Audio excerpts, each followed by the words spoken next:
All rise. Face the east. 5 fingers on the left, 2 fingers on the right. Recite the Moorish American. Allah, the Father of the universe. Allah, the Father of the universe. The Father of love. The Father of love. Truth. Truth. Truth. Wait. Peace. Peace. Peace. Freedom. Freedom. Freedom. And justice. And justice. Allah is my protector. Allah is my protector. My guide. My guide. and my salvation, and my my salvation, salvation, by night by by night and by day, and by day, day, through his holy prophet, through his holy holy prophet, prophet, Drew Ali. Drew Ali. Ali. Amen. Amen. Amen. Islam. First, Islam. rise and give praises to Allah, who is the author, the creator, the governor of the world, almighty, eternal, and incomprehensible. He is the causeless cause and the rootless root from which all things have grown. To the one who is supreme, most wise, and beneficent, to him alone belongs worship, adoration, thanksgiving, and praise. I give honors to the illustrious prophet, Noble Drew Ali, the last prophet in these days, the founder of the Moorish Science Temple of America, 1913 AD, savior of humanity. I give honors to all true and divine prophets, Jesus, Muhammad, Buddha, Confucius, etc. I give honors to our forerunner, Marcus Messiah Garvey, for paving the way. I give honors to all past Supreme Grand Advisors and moderators of the Moorish Science Temple of America in concession, Brother C. Kirkman Bey, Brother F. Nelson Bey, and Brother J. Blakely Bey. I give honors to the past Grand Sheikh and moderator, Brother Arlov Il, may Allah be pleased. I give honors to the present Grand Sheikh and moderator, Brother R. Jones Bey, and his assistant, Brother P. Chase Hill. I give honors to the Grand National Chairman, Sister S. Russell Dunbar Bey, and her assistant, Brother V. Bell Bey. I give honors to the Grand Governor of State of New York, Brother C. Herc Bey, and his assistant, Brother K. Richardson Hill. I give honors to our Grand Sheikh in Temple 34, Brother Y. Cyrus Zill, and his assistant, Brother W. Clendon Bey. I give honors to our chairman, Brother C. Ferguson Hill, who's also the Grand Governor of the State of Connecticut. I give honors to the Assistant Secretary, Sister B. Reeves Bey. I give honors to our Sheikh and Minister, Sister Cecile Zill, and Brother El Serrano Bey. I give honors to all officials of Temple 34. I give honors to our Mufti, Brother T. Berry Bey. I give honors to all the members and guests. I give honors to our two flags, the American flag and the Moorish flag, which represents the 5 highest principles known to man: love, truth, peace, freedom, and justice. I give honors to all the literature and the remedies the prophet has brought. I'll give honors to our charter, which give us the right to practice and promote Islamism in America without molestation. I give honors to each and every one of you. I give honors to man, because when man honors man, he honors his father God, Allah. Islam. I'll now take a read from the Divine Constitution and Bylaws. The Moorish Science Temple of America, the Divine Constitution and Bylaws. Act 1. Grand Sheikh and the chairman of the Moorish Science Temple of America is empowered to make law and enforce law with the assistance of the prophet and the grand body of the Moorish Science Temple of America. The assistant Grand Sheikh is to assist the Grand Sheikh in all affairs if he lives according to love, truth, peace, freedom, and justice, and it is known before the members of the Moorish Science Temple of America. Act 2. All meetings are to be open and closed promptly according to the Circle 7 in love, truth, peace, freedom, and justice. Friday is our holy day of rest, because on a Friday the first man was formed in flesh, and on a Friday the first man out of flesh and ascended unto his Father God, Allah. For that cause, Friday is a holy day for all Muslims all over the world. Act 3. Love, truth, peace, freedom, and justice must be proclaimed and practiced by all members of the Moorish Science Temple of America. No member is to put in danger or accuse falsely his brother or sister on any occasion at all that may harm his brother or sister, because Allah is love. Act 4. All members must preserve these holy and divine laws, and all members must obey the law of the government, because by being a Moorish American, you are part and parcel of this said government and must live the life accordingly. Act 5. This organization of the Moorish Science Temple of America is not to cause any confusion or to overthrow the laws and the constitution of this said government, but to obey hereby. Act 6. With us, all members must proclaim their nationality, and we are teaching our people their nationality and their divine creed, that they may know that they are part and parcel of this said government, and know that they are not Negroes, colored folks, Black people, or Ethiopians, because these names were given to slaves by slaveholders in 1779 and lasted until 1865 during the time of slavery. But this is a new era of time now, and all men now must proclaim their free national name to be recognized by the government in which they live in the nation of the earth. This is the reason why Allah, the great God of the universe, ordained Noble Drew Ali, the prophet, to redeem his people from their sinful ways. The Moorish Americans are the descendant of the ancient Moabites who inhabited the northwestern and the southwestern shores of Africa. Act 7. All members must promptly attend their meetings and become a part and a partial of all uplifting acts of the Moorish Science Temple of America. Members must pay their dues and keep in line with all necessities of the Moorish Science Temple of America.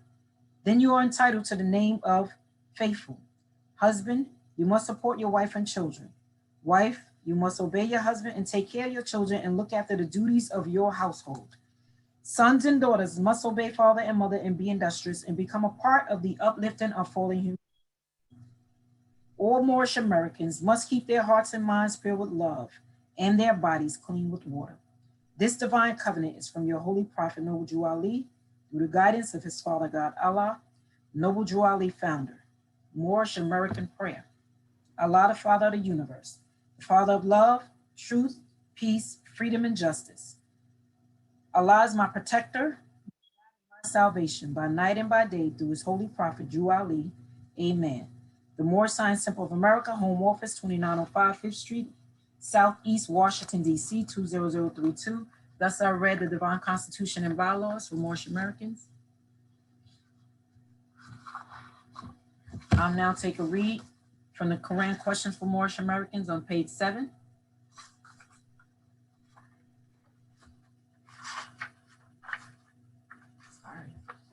Questionnaires and additional laws for the Moorish Americans by the Prophet Noble Drew Ali. Act 1. Grand sheikhs and governors and heads of all temples, all businesses. Each said temple must be approved by the Prophet Noble Drew Ali. Before acting upon any member, let it be finance, property, or any line of life that will cause the members to sacrifice finance, etc., that will cause the support of any group of members. Any former officer that violates these laws is subject to be removed from his office under heavy restrictions, etc., by the Prophet or the Grand Sheikh. Act 2. All members are to attend their ADAP meetings and their public meetings promptly.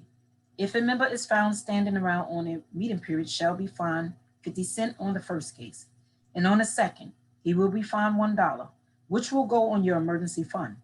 If members is working, his monthly dues must be paid, and if he has money in the bank, he must subscribe for as much as he is able to the uplifting fund, because it takes finance to uplift the nation. Act 3. It is lawful and divine duty of every good member, if he is able in finance, it is lawful and divine duty of every good member, if he is able in finance, to aid me in saving the nation, and if he does not, he is an enemy to the cause of uplifting his own people, and justice must catch you. Let it be he or she according to love, truth, peace, freedom, and justice, as I have the power invested in my hands, and I will have to enforce the law in order to save the nation. Act 4.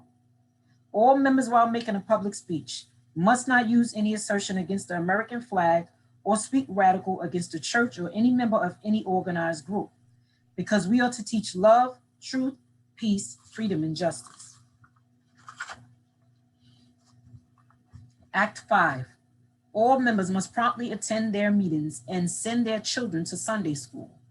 And the teacher must confirm himself to the questionnaire, and let every member exercise his 5 senses who is able to do so, because out from Sunday school comes the guiders of the nation. Act 6. With us, all members must proclaim their nationality, and we are teaching our people their nationality and their divine creed, that they may know that they are part and parcel of this said government, and know that they are not Negroes, colored folks, Black people, or Ethiopians, because these names were given to slaves by slaveholders in 1779 and lasted until 1865 during the time of slavery. But this is a new era of time now, and all men now must proclaim their free national name to be recognized by the government in which they live in the nation of the earth. This is the reason why Allah, the great God of the universe, ordained Noble Drew Ali, the prophet, to redeem his people from their sinful ways. The Moorish Americans are the descendants of the ancient Moabites who inhabited the northwestern and southwestern shores of Africa. Act 7. All members must promptly attend their meetings and become a part and a partial of all uplifting acts of the Moorish Science Temple. Members must pay their dues and keep in line with all necessities of the Moorish Science Temple. Then you are entitled to the name of faithful. Husband, you must support your wife and children. Wife, you must obey your husband and take care of your children and look after the duties of your household. Sons and daughters must obey father and mother and be industrious and become a part of the uplifting of fallen humanity. All Moorish Americans must keep their hearts and minds pure with love and their bodies clean with water. This divine covenant is from your holy prophet, Noble Drew Ali, through the guidance of his father, God Allah. Thus I read the 7 additional acts from the Quran Questions for Moorish Americans. I'll now bring your attention over to the Holy Quran of the Moorish Science Temple of America, divinely prepared by the Noble Prophet Drew Ali. By the guidance of Sister Berry, Islam. Can we read, Sister Chairman, can we read chapter 46 today? Islam. Praise Yeah. Allah. Thank you. Praise Allah. The Holy Quran of the Moorish Science Temple of America, divinely prepared by the Noble Prophet Drew Ali, guidance of his father, God Allah, the great God of the universe, to redeem man from the sinful and fallen stage of humanity back to the highest plane of life with his father, God Allah. I'll bring your attention over to chapter 40. You said 48 or 46? 46, Sister Chairman. 46, got it. I'll be reading divine instructions from the Holy Prophet, chapter 46, the beginning of Christianity. The foundation of Christianity began in Rome. The Roman nation found the first church, of whom crucified Jesus of Nazareth, for seeking to redeem his people from under the Roman yoke and law. Jesus himself was of the true blood of the ancient Canaanites and Moabites and the inhabitants of Africa, seeking to redeem his people in those days from the pressure of the pale-skinned nation of Europe. Rome crucified him according to their law. Then Europe had peace for a long time until Muhammad I came upon the scenes and fulfilled the works of Jesus of Nazareth. The holy teaching of Jesus was to the common people, to redeem them from under the great pressure of the hand of the unjust, that the ruler and the rich will not oppress the poor. Also, that the lion and the lamb may lay down together and neither would be harmed when morning came. These teachings were not accepted by the rulers, neither by the rich, because they loved the principles of the 10 Commandments. Though the 10 Commandments, the rulers and the rich lived while the poor suffered and died.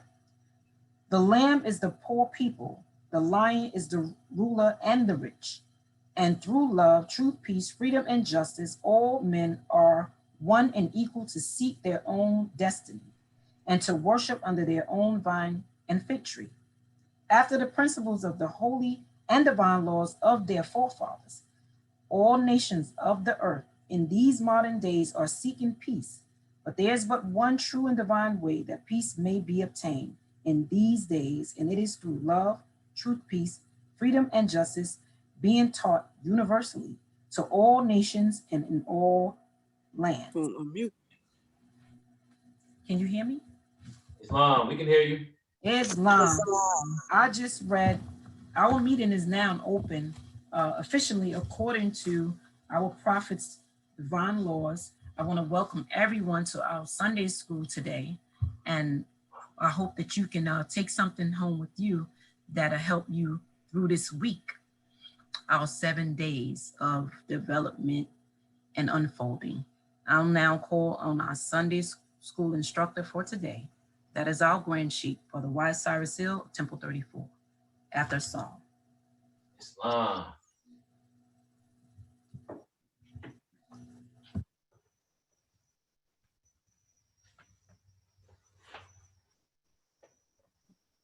Islam Grand Sheik, did you send me that song?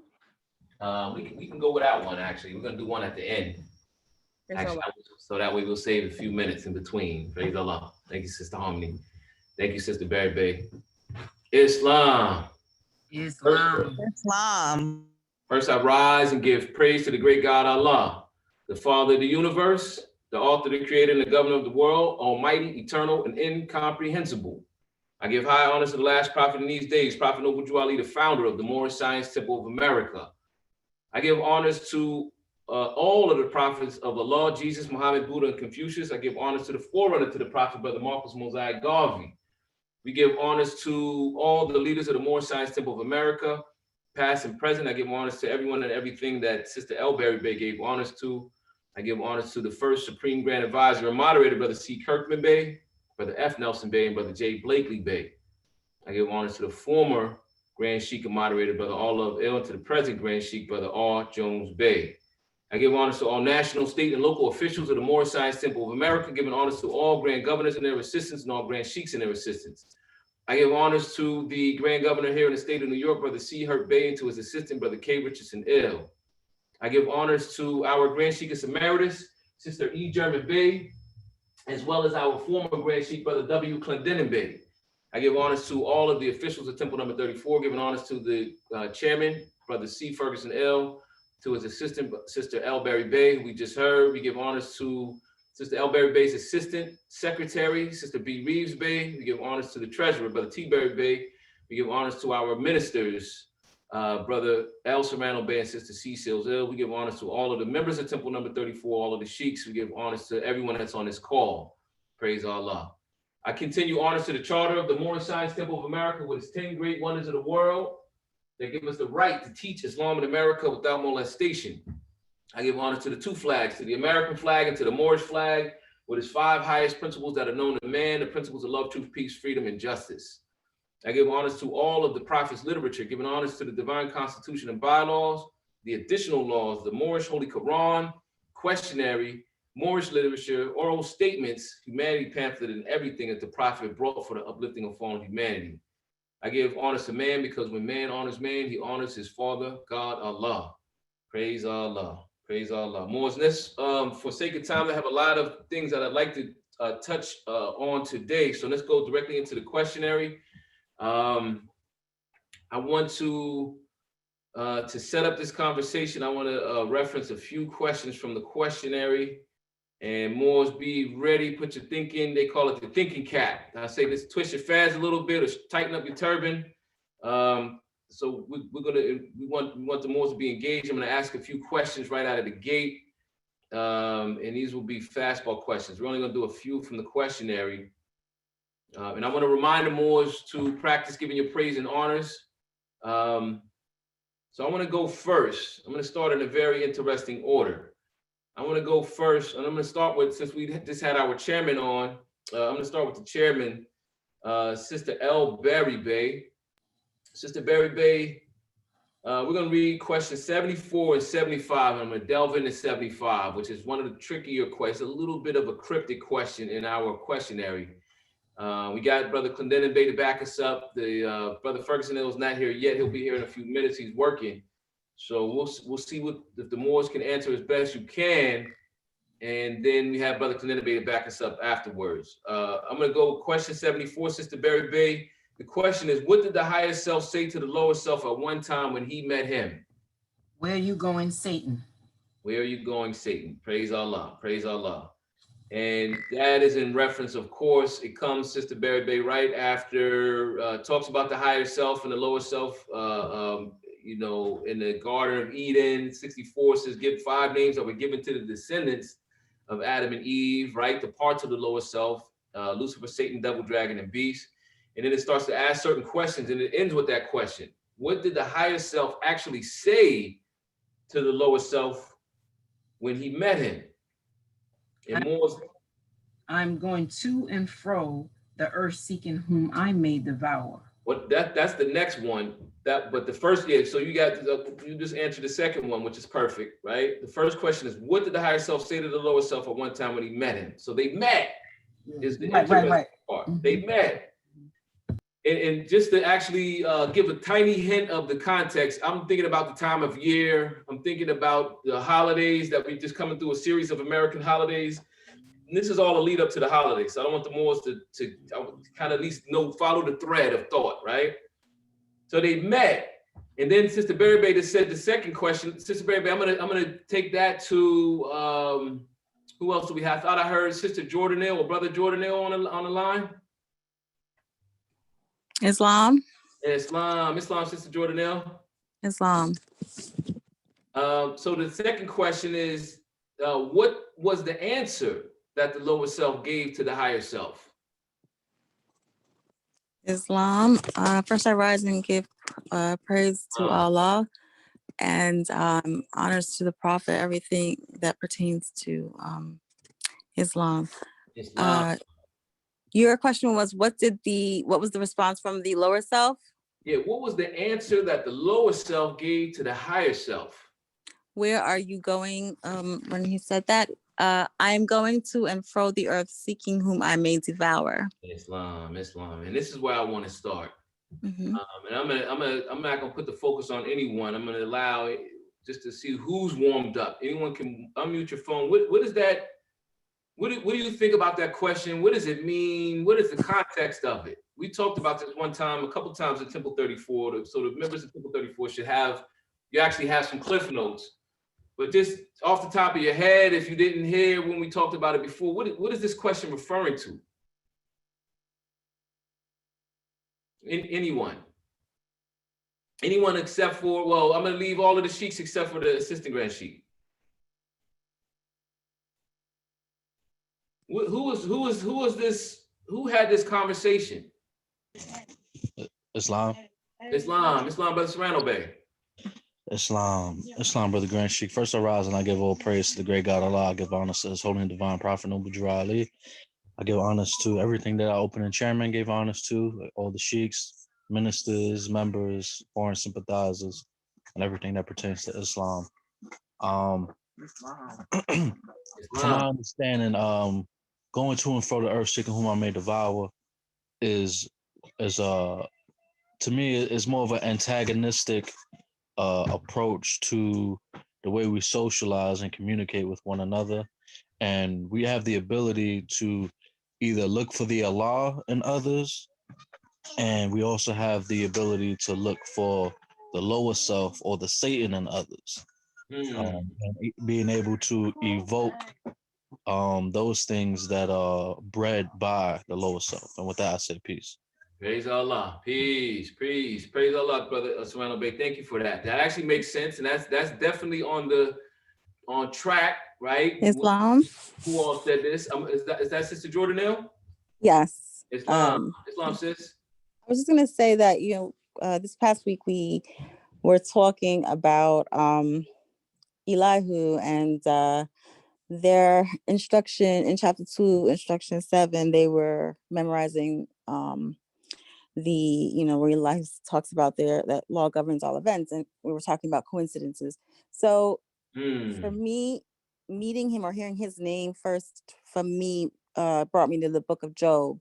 And in the book of Job in the Bible, Elihu is talking to Job about this. And so we're going through the book of Job, and that question in the first couple verses is a conversation where according to the Bible, where the angels and or Michael, they're all meeting up with God, and here comes Lucifer, or depending on what your Bible. Caleb, can you turn that off? Excuse me. That's right. We sorry about that. Take your time. So we were going through it, and as in the book of Job, God asked Lucifer, where are you coming from? And then Lucifer responds, from going to and fro the earth, seeking whom I may devour. And he gets into this conversation about the fact that he saw how much God had, respect, or how much he seemed to favor him because of all the things that Job had, and he wanted to try him. That's right. And so I'm not going to go into the story of that, but that exact statement, his response, I'm going to and fro there seeking whom I may devour, we just saw in the book of Job this week, between a conversation between God and Lucifer at the time. Peace. Praise Allah. Praise Allah. Let me first say that you just hit hit the target, basically. You hit the nail right on the head with that statement. The dialogue of Iblis, right? Of Satan, if you will, right? He's described as Iblis in the book of Holy Quran of Mecca, right? That's right on the money, right? And I'm gonna explain why he is one of the parties that I believe are a part of this. You can glean it based off of the actual statement that's in the question and the answer of question number 75, right? Those words came out of Iblis's mouth, right? But I also wanted to say that your reference to the story of Job is also a very, very good one. I've been thinking a lot about Job myself as well. And actually, there's a lot that we can learn from Job, and I won't go into it either too far.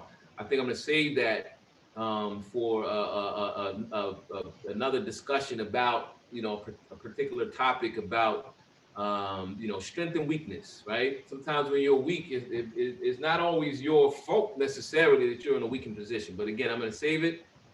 Thank you, Sister Jordanelle, for your comment. I'm going to open up the floor for anyone else. So we're trying to build this out. I don't know if it is coming back to anyone's memory when we talked about this question before.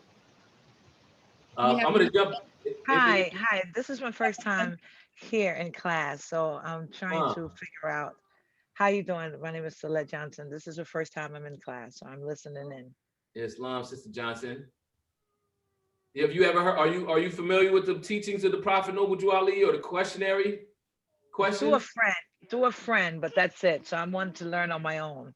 Islam. So we're in the questionnaire. It's the 101 questions by the Prophet Noble Drew Ali that he put that are keys basically to all of the different types of lessons and that are given to us in the Holy Quran. And the questionnaire should trigger a certain thought that you can go back and you can find in the Quran.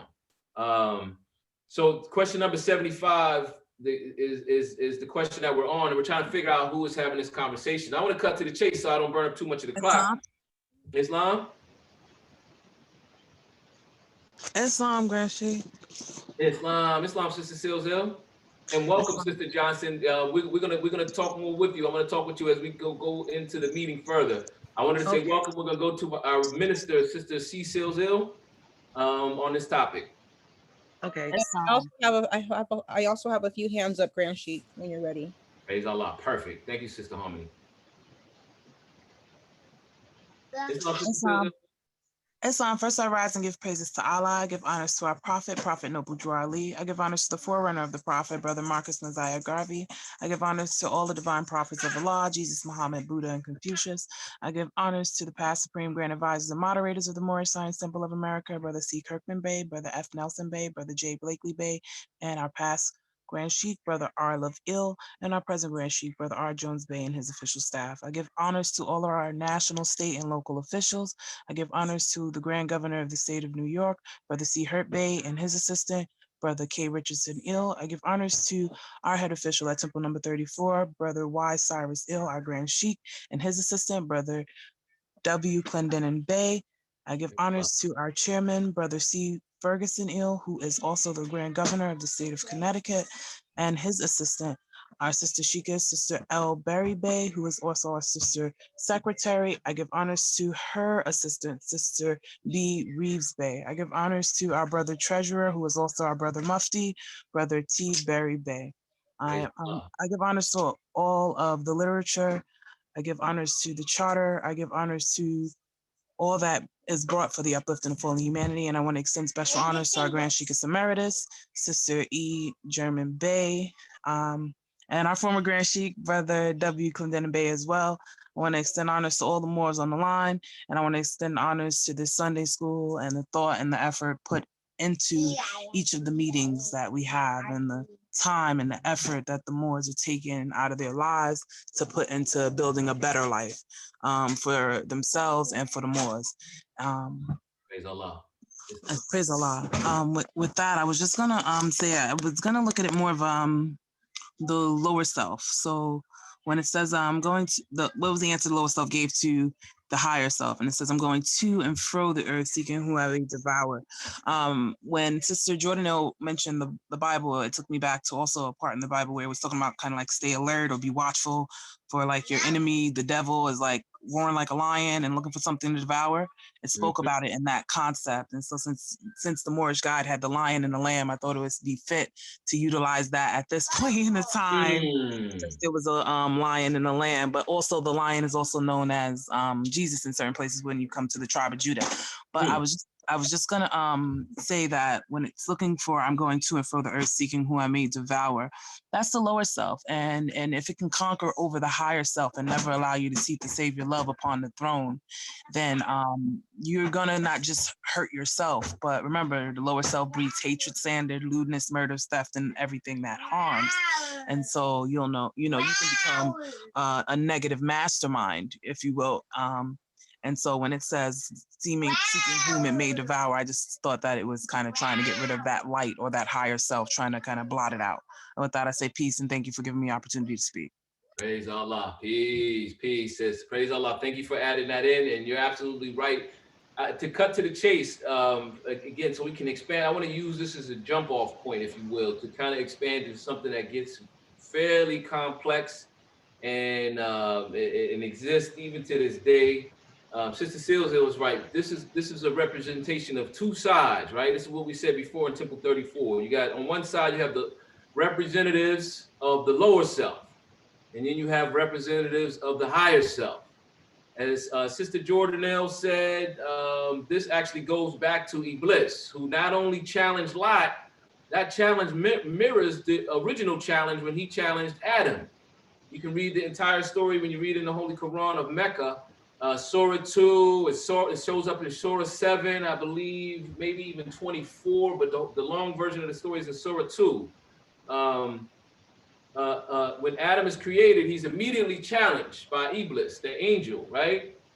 And the angel, Iblis, basically says something very similar to this. He says, I'm going to go to and fro the earth, seeking who he can devour. He said he was going to go back. He was going to follow Adam around. He was going to attack him from in front, from behind, from above, and from below.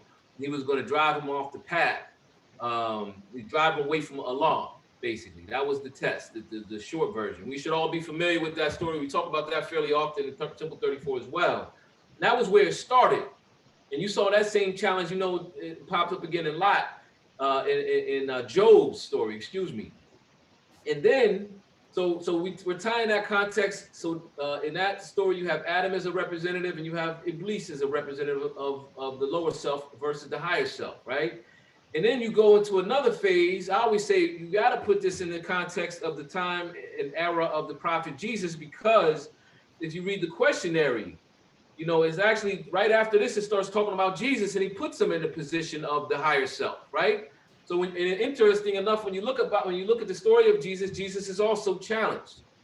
He's challenged. And when you look at who Jesus is challenged by, it says in the questionnaire that he came to save the Israelites from the iron hand oppression of the pale-skinned nations of Europe, right? Specifically the Romans. Israel was under the oppression of the Roman Empire.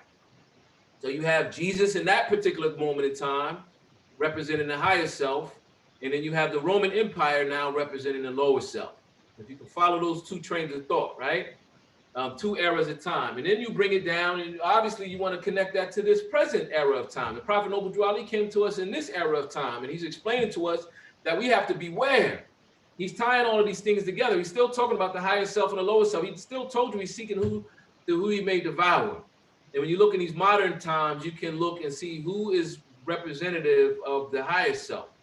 And I would say, again, we don't have, if anyone wants to comment on this, I'm gonna open up the floor right after I make this statement, but I don't want to just get to chase of what I'm trying to get at. I would say the Moorish Americans and the Moorish Science Temple of America represent the higher self at this time. We're taught to represent the higher self. And I would say Asiatics in general have the potential to, right? They are the ones that are being seeked, right? Being sought after to be devoured, right? And many of them are being devoured, right? Some of us are saved, some are being devoured. They're being sought after. And you can go into all the different things that are happening in the United States of America through history, the last 200, 400 years, or you can go all around the world. And who is the oppressor? Who is representing the lower self at this time is the question. And because, you know, and I was thinking to myself last night, I wanted to be very careful. This is a recording and I don't want to be offensive, you know, to say a specific group, but I would say that the Asiatics of the world and of America have been oppressed by another group of people, you know, and I'm just gonna leave it at that. I think everyone who's on this call, you should know who that other representative is. So I'm gonna open up the floor for a second before I go into another question and see if there's any comments or questions about this part so far. If you're not clear, let me know, and I'll make sure that you kind of get I'll re-explain it differently if necessary. Islam, I'll go ahead and call on Brother Corey Turner Bay. He's had his hand up for a little while. Okay, we'll go to Brother Turner Bay, and I think I saw Sister Berry Bay's hand go up as well. And we can take 3 questions, and we gotta keep it moving. We don't want to get jammed. I have a kind of a lot today. Brother Turner Bay, you still muted, brother man. I think I can see you in the corner.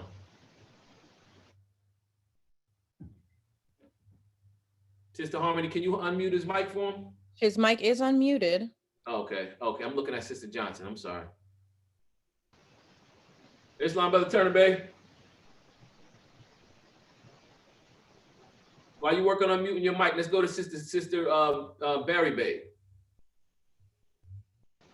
Islam, Islam.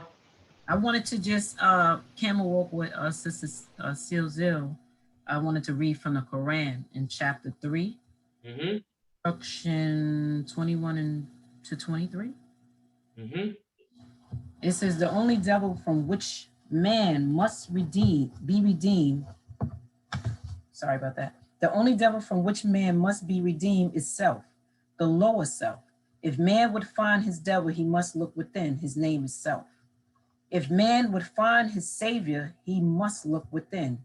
And when the demon self has been dethroned, the savior, love, will be exalted to the throne of power. The David of the light is purity, who slays the strong Goliath of the dark. The savior, love upon the throne. So I just wanted to add that to her thought. I raised my hand earlier so that we can bring it full circle into the Quran. Praise Allah. Praise Allah. Praise Allah. That's a very good point. And interestingly, when you read chapter 3, right? If you read the first portion, it gives, I always say, it gives like an anatomical breakdown of the lower self, a single lower self, right? It describes the things that it has and what the makeup is. It says the lower self is the carnal self, the body of desires. It is a reflection of the higher self, distorted by the murky ether of the flesh. And it gives a very detailed breakdown. But when you get to about instruction number 13, something happens in this instruction. It stops speaking in terms of singular, if you will, a single lower self, and it begins in a very powerful way. It explains what happens when the lower self accumulates. What happens when you have you begin to have groups of people that are in their lower self, and the groups will get bigger. It starts to describe men, right? The first reference to men in plural is instruction 13. It gives men apples that are lovely to the eye. It says, instruction 17 to continue, men seek salvation from an evil that deems a living monster in the nether world. They have gods that are a demon in disguise. And this is when a group of people begin to have a certain thought all together in the lower self, and they begin to move in mass. And we begin to create certain conditions in the world that, it becomes very complicated at that point because, man, I believe that every individual has the power to change the world. Prophet Noble Drew Ali tells us that we need to do it together. And unity is his strength. He's telling, don't try to just do it on your own, although I believe that if you dig deep enough, you should be able to affect the world on your own. But that's a lot of digging. But the general point, just to clarify the thought, is that always remember the lower self can accumulate. So with that, I want to go into the. I think that was. Let's go back into the questionnaire to stay on task, and I want to go into question number 27, and I'm gonna ask, who else do we have on the line? Let me go to Sister Harmony first while I check the number of people that we actually have. Who all we have? Sister Harmony, you have your questionnaire? Islam, yes, I do, Grand Sheikh. Okay. Question number 27. First, I rise and give praise to Allah. I give high honors to his prophet, Noble Drew Ali, and everything pertaining to Islam. Islam. Question number 27. Will you give him brief, or why will you give him brief the line genealogy through which Jesus came? Some of the great fathers through which Jesus came are Abraham, Boaz by Ruth, Jesse, King David, Solomon, Hezekiah, and Joseph by Mary. Joseph by Mary, right? So it's talking about Jesus' genealogy. We talk a lot about genealogy here, how it connects. Anybody know under what family line, if you as far back as you can go, whose family line who's the ancient father of Jesus, if this is his genealogy? Or name some more of the ancient fathers that were not mentioned here. These are his, let's call this like a recent branch. Abraham is the first one, right? If Abraham is the first one, who's along Abraham's branch in his genealogy? I see Brother Turner Bay, or I'm gonna go to Brother Serrano Bay, or anyone else. Brother Turner Bay has his hand up again. Islam, Brother Turner Bay, he might have went out and came back in so he could get his mic right. Can you hear us, Brother Turner Bay? We cannot hear you. I'm gonna open up to the question to Brother Volkaz. I see Brother Volkaz there as well. And we went over this before. I know Volkaz was a note taker.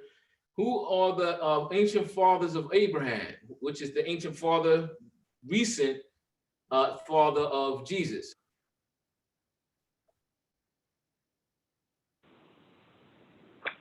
Islam. First, I raise my vibration and give high praise to the one, the great God Allah, the author, the creator of everything seen and unseen, the governor of the world, almighty, eternal, and incomprehensible, father of my higher self, and father of love, truth, peace, freedom, and justice. I give honors to the prophet Noble Drew Ali, the founder and Egyptian adept of the Moorish Science Temple of America. I give honors to Marcus Mosiah Garvey, the harbinger who prepared the people to recognize our prophet in these modern times, days and times. I give honors to our current Grand Sheikh and moderator, Brother R. Jones Bey. I give honors to you, Brother Y. Cyrus Hill, Grand Sheikh of Temple number 34, and everything that you have given honors to. I give honors to all national and local officials of the Moorish Science Temple of America, Incorporated, and everything pertaining to Islam. Islam. Praise Allah. Praise Allah. Can you repeat the question, please? The genealogy through Abraham. I'm thinking of Noah, and I'm also thinking of 27, Joseph's lineage. Joseph's lineage. Okay, Joseph's lineage is here, right? You got Noah, right? So when you go backwards from Abraham, Abraham's father is Tehran, right? Tehran's ancient father was Canaan, right? Canaan's ancient father was who? Was Ham. Ham's father was Noah, the ancient Canaanite. I believe the ancient Canaanite mentioned in chapter 47, right? So this is a genealogy. This piece that this key is giving us connects to the other piece that chapter 47 is also giving us. Chapter 45 as well gives us a big piece of this branch, right? The Asiatic nations, right? So that's interesting to note because this is important. I'm laying the groundwork for what I'm about to go into next. It's kind of fairly technical. It'll be very striking. It'll be informational about what we are dealing with in terms of this back and forth between the higher self and the lower self, seeking whom he may devour. And the two teams, remember those two teams, right? 3 representatives of each team, right? I'm going to question number 28, and I'm going to go to Brother Volkaz while I still got you on the line. Question 28, why did the Lord send Jesus to this earth? to save the Israelites from the iron hand oppression of the pale-skinned nations of Europe who were governing a portion of Palestine at that time. Islam, and I'm gonna get the AGS, brother W. Kaninabe, if you're there, brother Kaninabe, which nation had iron hand oppression on the Israelites during that era of time?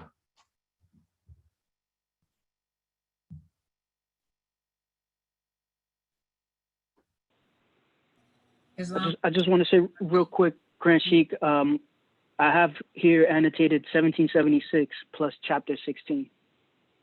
1776 plus chapter 16. Islam. Chapter 16 in the Holy Quran of the Moorish Science Temple of America? Of course. Yes, Islam. Okay. Yeah, we were talking about that on Friday. 1770, you said 9 or 76? Islam. Hang on. Islam, brother Turner, praise the Lord. We got you. Let me just finish this thought with brother Vocaz. Brother Vocaz, did you say 1776 or 1779? 76. 76. Okay. The independence. We talking about Declaration of Independence? Yes. Praise Allah. 1779, of course, is the initial drafting of what? Constitution. Constitution of the United States of America, which was finalized and ratified, right? When? 1789, right? Islam. Praise Allah. Praise Allah. That sounds like a great question. We want to, I'm going to save you a little space during the secretary time so you can expound on that. Islam? Islam. Islam. We're going to go to Brother Turner Bay, and then I'm going to go into a couple more questions, and I'm going to go into this little bit of history lesson. Islam. I rise giving praises to the Father of the universe, who we call Allah. I give honors to the Prophet Noble Drew Ali, who is the founder of the Moorish Science Temple. I give honors to the forerunner of the Prophet Noble Drew Ali, Brother Mosiah Garvey, Brother Marcus Mosiah Garvey. I give honors to the instructor and everything that the instructor gave honors to. I give honor to you because when man honors man, he honors himself in Allah. Islam. It's kind of late, but I wanted to address the first question you had, right, about the higher self and the lower self. Islam. Go ahead. Yeah. Go right away. It's not too late. Go right ahead. Well, the question says, right, is we know that the higher self and the lower self is within man, all man. So it's yourself, it's your higher self talking to your lower self. And we know what the lower self breeds, which brings me back. It brings you back to what does the lower self breed when it say, I'm seeking whom I may devour. Devour, when you question is devour in what? Devour in lewdness, murder, theft, and everything that harms. Hatred, slander, lewdness, murder, theft, and everything that harms. Those are the attributes that is used to devour as the lower self goes to and fro. And then when you want to know of the characters of invoking the higher self, it brings you back to the chapters in the Holy Quran from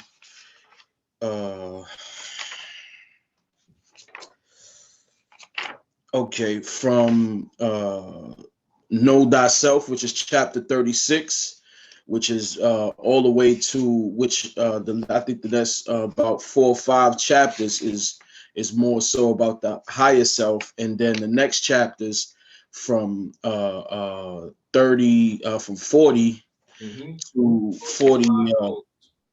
to 44 or 45 to 44 is all the attributes of the lower self and what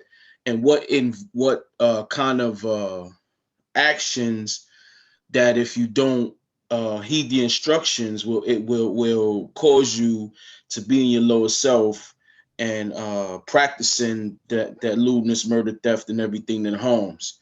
So you got to pay attention to the attributes because it's bringing forth when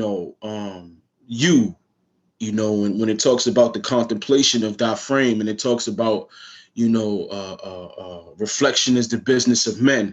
So we're all just reflecting on our own thoughts and our own actions, but thought is the cause of it all. So the reflection of your thought is first. Like you may have like we're all human, so and receiving all types of vibrations and different energies with thoughts in them and teaming thoughts we get ourselves. So, you know, sometimes you may get an evil thought, not necessarily that you yourself or in your heart is evil.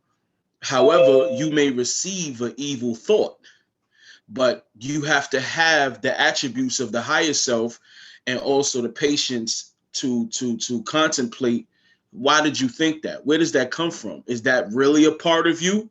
You know what I'm saying? But when you start to entertain these thoughts is when you start to lose sight of your higher self, your contemplation, you know what I'm saying? Understanding how weak we are, you know what I'm saying?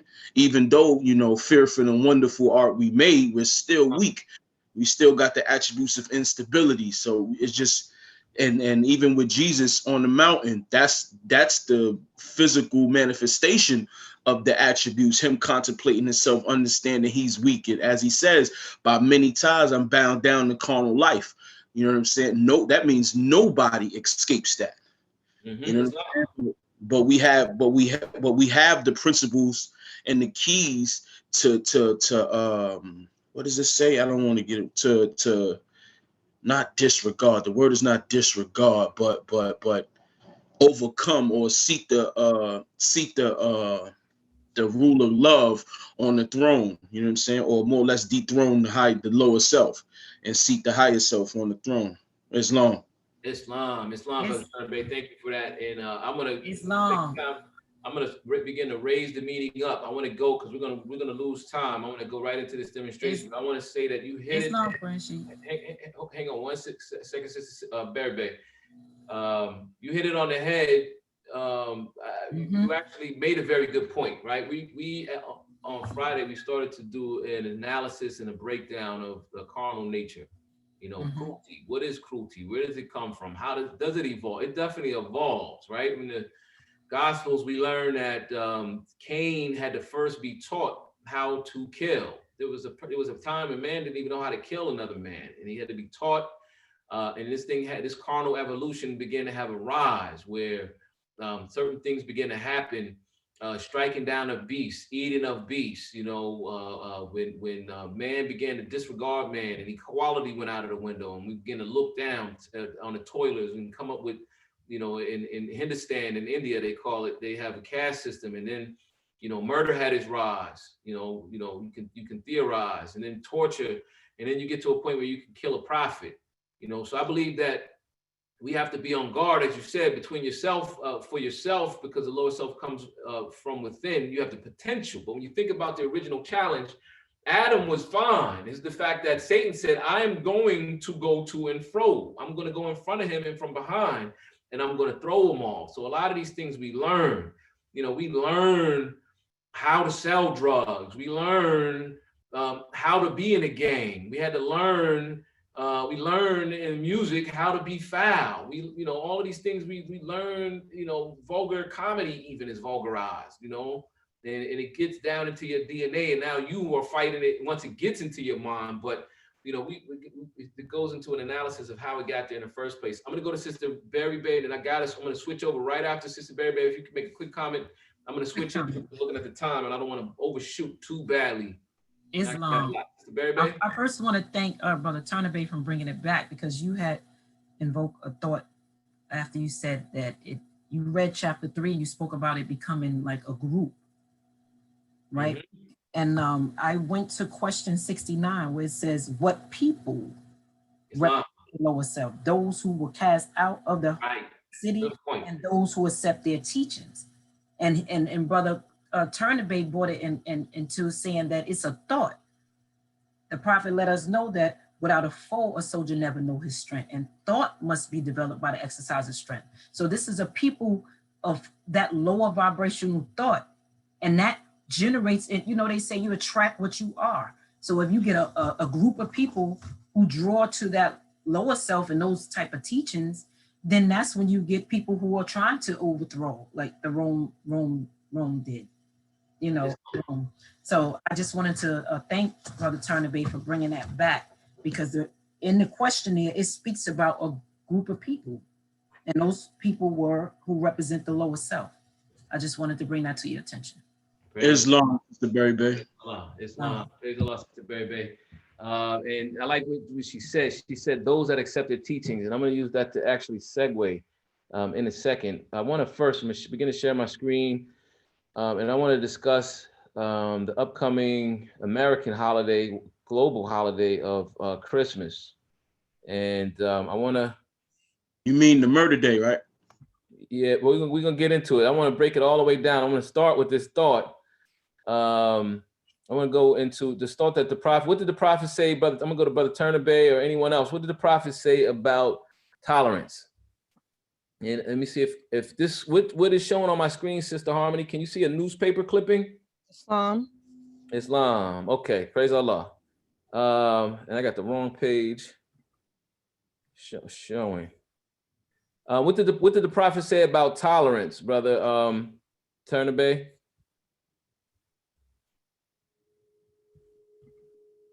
Anyone? What did anyone, Brother Serrano Bay?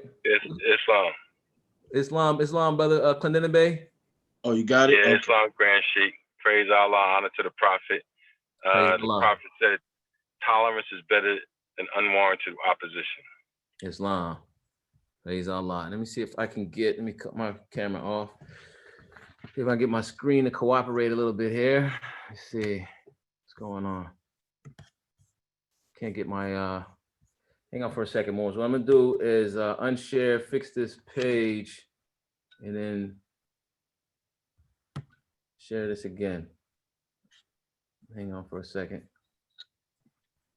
Tolerance is better than unwarranted opposition. What does that mean in terms of how would that apply to, for example, the American holidays, but anyone? You know, if tolerance is better than unwarranted opposition. First of all, what was the context, Brother Clendenin Bay, where the prophet first made that statement in the Moorish Leader's Historical Message to America? Why was he saying that in the first place? Here we go. Well, Islam, Grand Sheikh, I think that, you know, the prophet was talking about a historical message to America about his turning to Islam and his having the Holy Quran of Mecca as a revealed word of God Allah. And then he goes into the point where he had some opposition from Christian ministers. And then he comes into a series of questions about religious freedoms and truths and searching. And so I think it's in that context of that man in general has different thoughts and ideas, but isn't it better to be tolerant of each other as we head down this path together, unless there's some kind of, it says it's warranted opposition. So, I mean, sometimes things warrant opposition, that you just can't be tolerant of someone hurting your family. You know what I'm saying? Right. You know, so there's certain things where it is going to be opposition, but tolerance, he's saying, is better. And when we think about where we have to go, not only with our situation here in America, but as we try to bring these teachings of love, truth, peace, freedom, and justice to the world, it's a good concept to have. Islam. Praise Allah. Praise Allah. Islam. That's right. That's right on point. I wanted to use that to open up this thought, Brother Turner Bay, and you can chime in. This is what the prophets, to our surprise, right? I've been a member. This is a funny story I don't have time to tell. When I first came into the movement, how I got in trouble. I think my first year, this goes back about 15 years ago. I was in some study group, and it was in my house, and Brother Cyrus Hill had a Christmas tree with a sheet thrown over the top of it. And the word got out, you know, the was like, that looks like a Christmas tree. I got in big trouble. And since then, I've been very strict about, you know, what I participate in. And I always tell this funny story about during the Thanksgiving holiday at my house with my family, and, you know, trying to get them to listen to the messages of, I think I played Taj Tariq Bey in the living room during Thanksgiving. And everybody went to the other side, and I stopped participating in the holiday altogether. And over the years, I learned. I'll throw a sheet over the Christmas tree. We cannot skip over that. That's too funny, right? You could imagine. And I don't even want to say who was my leadership at the time. I'm not even gonna go there. I got in a lot of trouble. But Woo. I learned that tolerance is better. You know, I threw a very hard line for very many years, and I don't celebrate the holiday, but you know, I just wanted to show the Moors just for your own thought. This is the vintage Morris guide, and there's an ad here. Islam, Brother Kanina Bey. Real quick, I just want you to know you're not the first Moor that had a Christmas tree in his house. So don't feel, you know, it goes way back in the day when the Moors joined the temple. You be assured they probably had some Christmas tree Moors up in there. Peace. Islam, which is a whole talk about the lessons that you go through in the path that we're on. But to keep it moving quick, because I have so much. So this is in the Moorish Guide. It actually says that Christmas will soon be here. And this is an ad by a brother that may not be a member. He doesn't have an L or a Bay on his name. He's a photographer selling a photography service for Christmas. Go figure. Go figure that one out. Here is another a clip in a different paper, and it's talking about Christmas toys to poor children, Asiatic children at Moorish Science Temple. At the Moorish Science Temple in 1928. Now, this is not saying that they're celebrating, but it uses the word. They're supporting the thought, which should make you think. And this sent me back to wondering, wait, who actually told me that it had to be such a strict line, right? That I can't even, you know, or let me say like this: as we analyze, Prophet said, if I can get you to think, you can save yourself. As we begin to analyze the holidays that we celebrated in the United States, I find that some are deeply offensive. I'm deeply offended at Thanksgiving, you know, the concept of it. Although I will gather when my family gathers, I try to meet them where they're at. And I just tell them I don't participate. I'm diplomatic. I'm not going to try to explain to them why and teach them or change them. But I'm telling them, no, thank you. I don't participate, you know, in certain things. I don't want to eat it. I'm not going to eat the turkey. You know, but when you study Halloween, even we got into where Halloween came from. Halloween is not as horrible as what it seems, and I'm not going to go into Halloween right now. You got to go into one of the conversations where we go over the history of Halloween. Christmas. Let's look at the history of Christmas, and this is where we're going to start from right here. This is a verse from the Bible, Jeremiah 10, and this is for some reason, when I'm in here, I have a hard time moving my page around. This comes from a lesson that we went over at 34. We've been going over for a couple of years. This is Jeremiah 10, verses 1 through 5 from the Bible. Sister Harmony, if you're available, can you read this for the Moors? I can, but we're not seeing it yet. I'm still seeing the newspaper clipping. Okay, let me unshare. Did you see the secondary? Did you see two newspaper clippings or just one?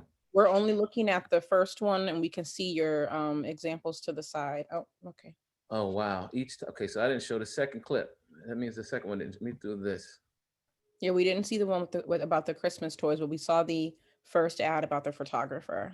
Okay, so that means I thought that whenever I was in a particular application, it was switched for me, and it doesn't. So let me make sure this is the right one. Part of Moors with the technology. Okay, so I'm gonna reshare.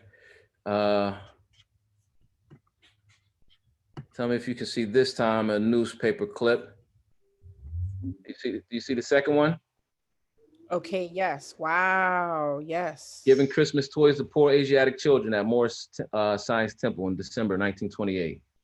Islam, yes, we see that.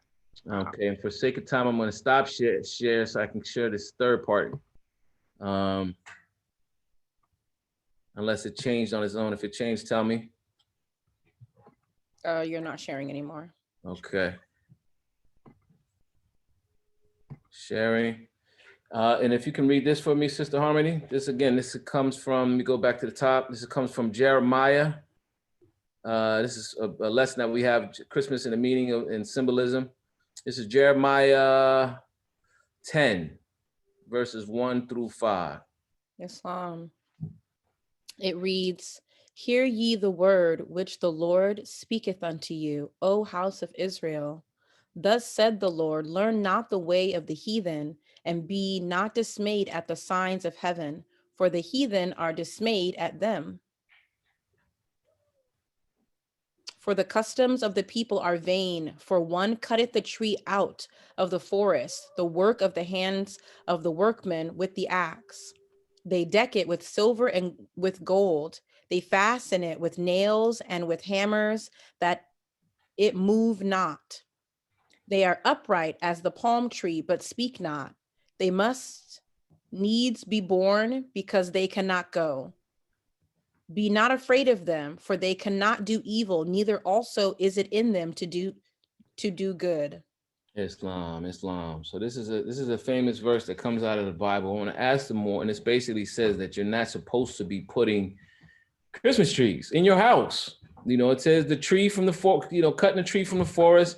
Later on, there's verses in the Bible it talks about particularly the evergreen tree, right? And then you deck them with silver and you go, don't put it in your house. It's what the heathen do. Who can tell us where this is not necessarily a revelation to most Asiatics. Many have seen this before or heard of it before. Who can tell me? I'm thinking about Brother Volkazel, Brother Turner Bay, or anyone, Brother Anderson Bay. Who can tell us where does this story of the evergreen tree and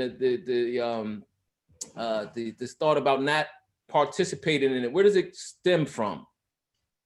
Islam. Has his hand up. Islam, Brother Turner Bay. Wait, hold on, Brother Turner Bay. Who else had their hand up?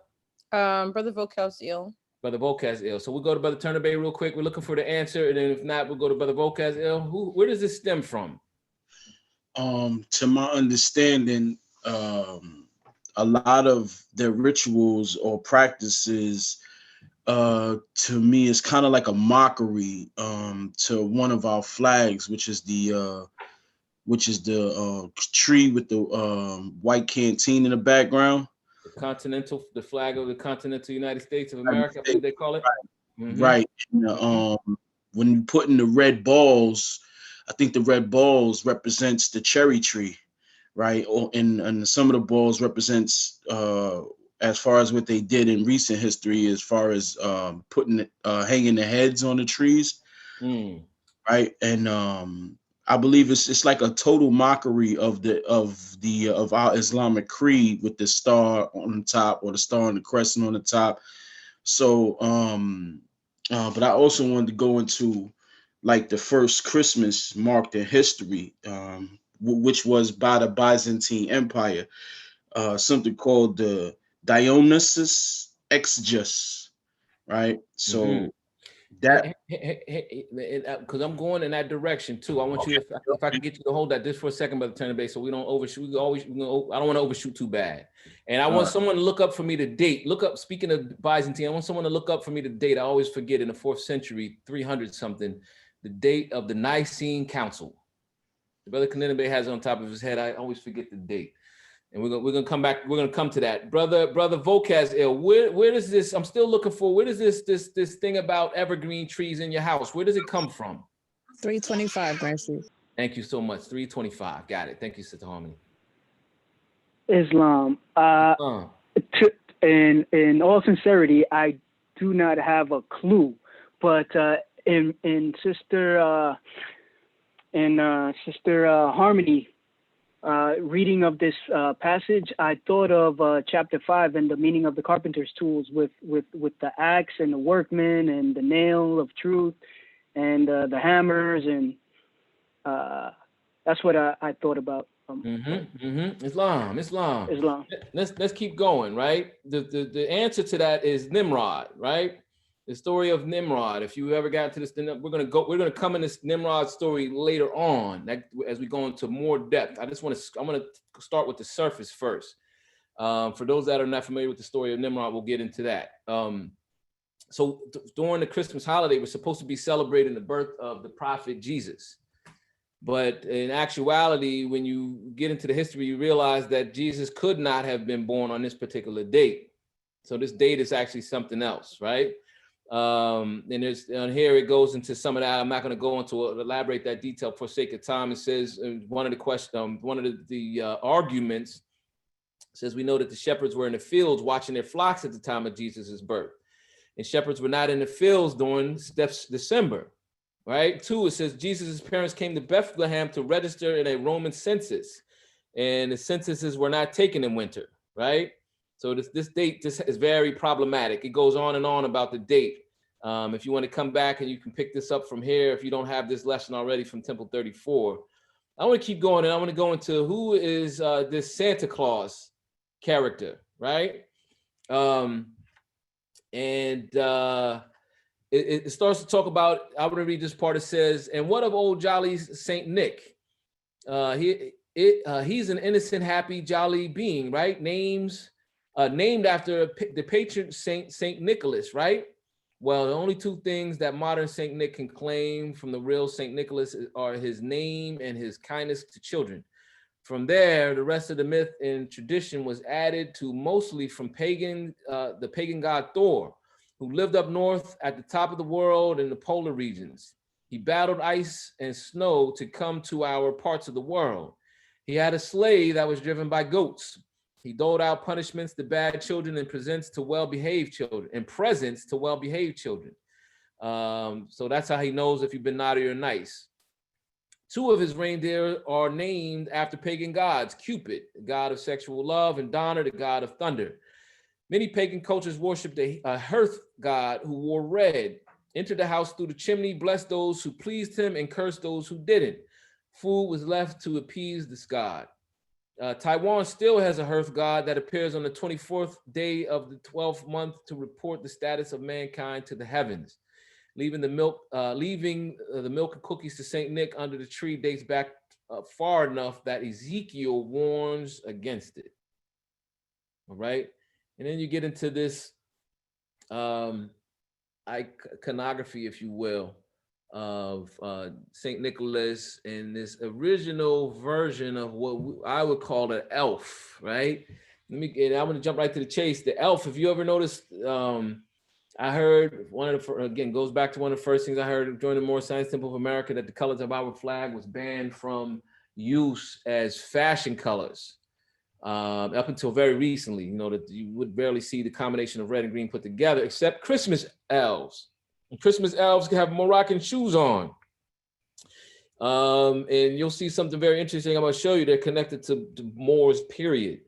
And it starts off with the relationship between Saint Nicholas and his character Krampus, right? Krampus is like a type of a demon character, right? In folklore, Krampus was a horned anthropomorphic figure described as half goat, half demon, who during the Christmas season punishes children who have misbehaved, in contrast with Saint Nicholas, who rewards. Now, here's a contrast.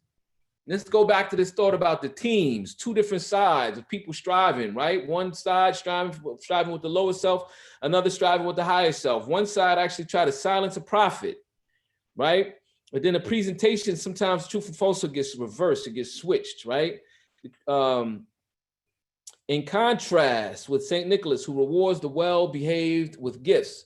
Krampus was one of the companions of Saint Nicholas in several regions, including Austria, Bavaria, Croatia, Czech Republic, Hungary, Slovakia, Slovenia, South Tyrol, and parts of northern Italy. The origin of the figure is unclear, but some folklorists and anthropologists have postulated it as having pre-Christian origins. In traditional parades, this is where it gets interesting. In such events as the Krampus, I don't know how to pronounce that. I'm not even going to try. Cramps Run, right, is what it means. Young men dressed as Krampus participate in such events. Such events occur annually in most Alpine towns. Krampus is featured on holiday greeting cards called Kramperskarten, right? And then you go into Black Pete. This evolves into this Black Pete concept, right? Swarty Pete.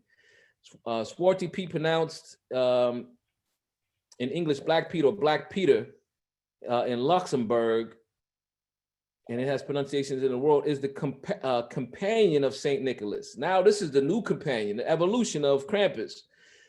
In Dutch, it's pronounced a certain way. In Indonesia, in the folklore of the Low Countries, the character first appeared in an 1850 book by Amsterdam school teacher Jan Schinkerman, and is commonly depicted as a black Moor. Traditionally, Swarty Pete is said to be black because he is a Moor from Spain. Those portraying Swarty Pete typically put on blackface makeup and colorful Renaissance attire, in addition to curly wigs, red lipstick, and earrings, right? In recent years, the character has become the subject of controversy, especially in the Netherlands. So this is what we used to, we would show, and I was always kind of curious. I always like to try to dig a little deeper. Some of this stuff goes really deep. Like, where does this come from? What is the interaction? What's going on with St. Nicholas? And what I'd like to do is connect a couple of dots that I found fairly interesting. I'm going to stop sharing my screen for a minute, and I'm going to go into one last thing about St. Nick that I didn't know before, and I think is very interesting. And we'll let the Moors pick up. Actually, let's start with Nimrod. I'm going to share my screen once again. Nimrod is the story that I was telling you that is behind the evergreen, right? And for those that are not aware,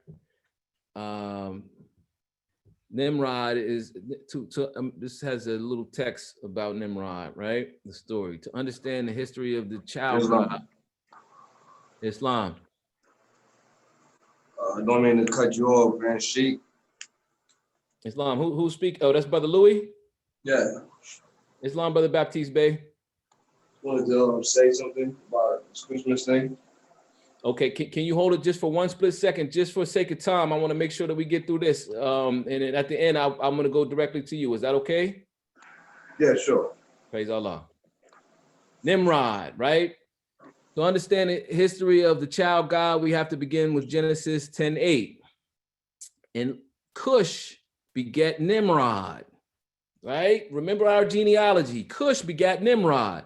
The first time I heard about Nimrod, I was told by a family member, and I was told that Nimrod is a kind of a bad person. He's the king of Babylon, and that Nimrod challenged God. He got a curse for doing certain things. He was accused of certain things. He challenged God with the Tower of Babel. He ended up, when he died, his mother, they talk about his mother to the ground. He was married to his mother or something like that. And his mother tried to make him immortal, but after he died, because he was a great person on certain levels, but he was maybe too great for some reason. When he died, she tried to immortalize him with the evergreen tree, told people to use the evergreen tree popped up out of a stump after he died, and to remember him, and supposedly with the thought of him being immortalized, put this evergreen tree in your house. Now, I always went along with that story, and you can read it here. I'm not going to read the whole long thing because I want to get into the Quran. But when I look at him now and I see he's the son of Cush, right? The son of Cush. What we know about Cush, he was Babylon is in Canaan land, right? And here's a picture of Nimrod. This picture I'm very familiar with. I never even knew this was Nimrod when we showed it before, right?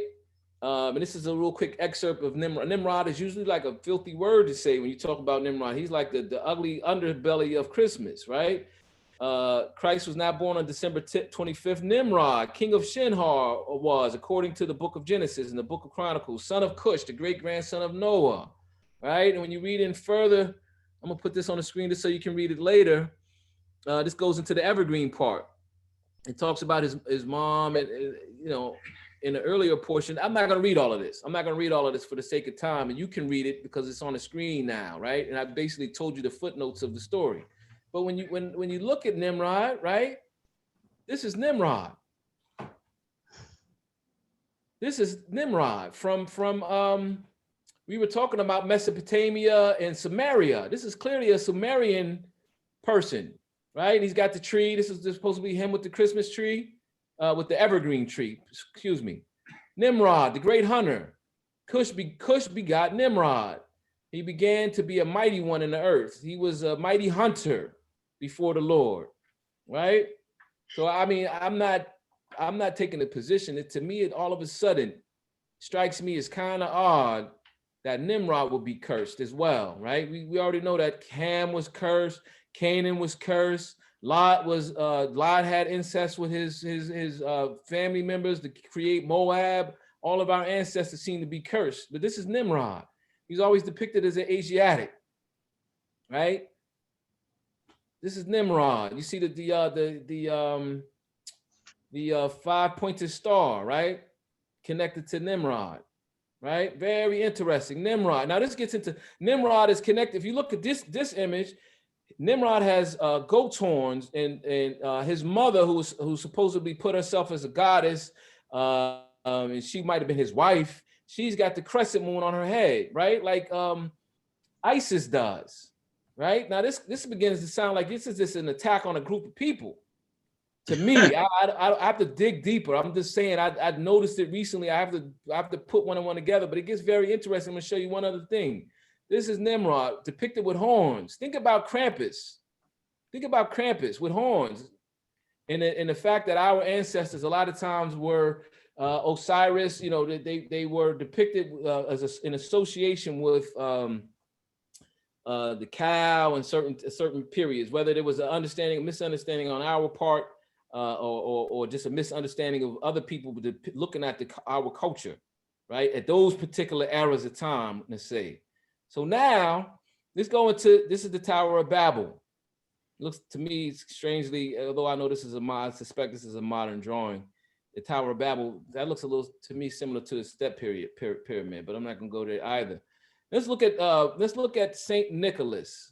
Let's see if I got my Saint Nicholas slide here for a second. I'm gonna stop sharing one last time. And Saint Nicholas, I actually saw something yesterday that actually struck me as interesting, that Saint Nicholas was the bishop of a town called, okay, all right, let me share my screen again. He was the bishop of a town called Myrna or Minor, I believe, that was in the era of 320 AD. And when I looked up the city, I saw that it is almost 200 miles away from when I saw 320, I immediately started thinking about the Council of Nicaea. This is St. Nicholas. Can you see my screen, Sister Harmony? Islam, yes, we can. I wanted to just confirm that you saw all those images of Nimrod that I showed just a minute ago. Did that stuff show, please? It did. Thank you. Okay, praise Allah. St. Nicholas, Myrna is almost 200 miles. Let me see. So this is St. Nicholas, right? Also known as Nicholas of Bar, was an early Christian bishop of Greek descent from the maritime city of Myra in Asia Minor. We're going to look at some maps. That's actually Turkey. This is Myra on the map in Turkey, right? And when you look at Turkey, where Nicaea is at, that's Nicaea.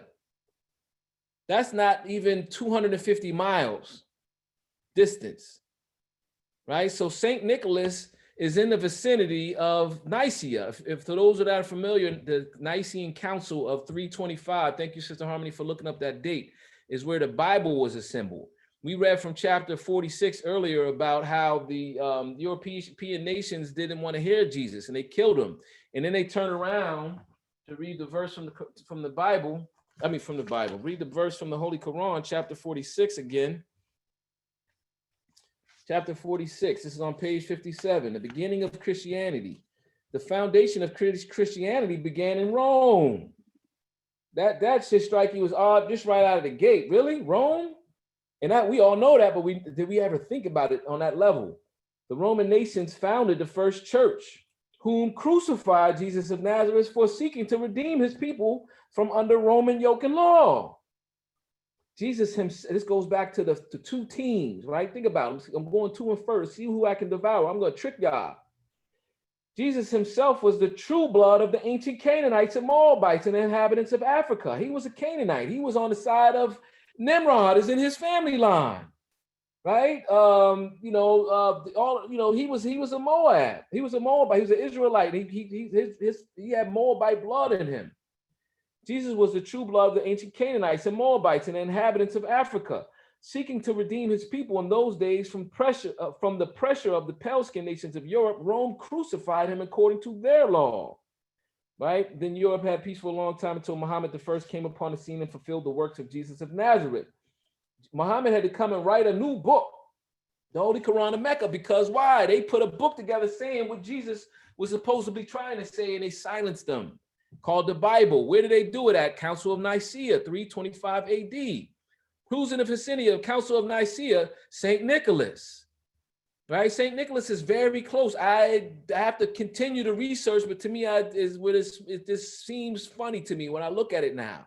You know, knowing that St. Nicholas was 250 miles away from where this council happened at, and then all of a sudden he pops up later on with a being that looks like some type of Moabite. That looks like, and it is connected to the birth of Nimrod, and he's got Krampus next to him.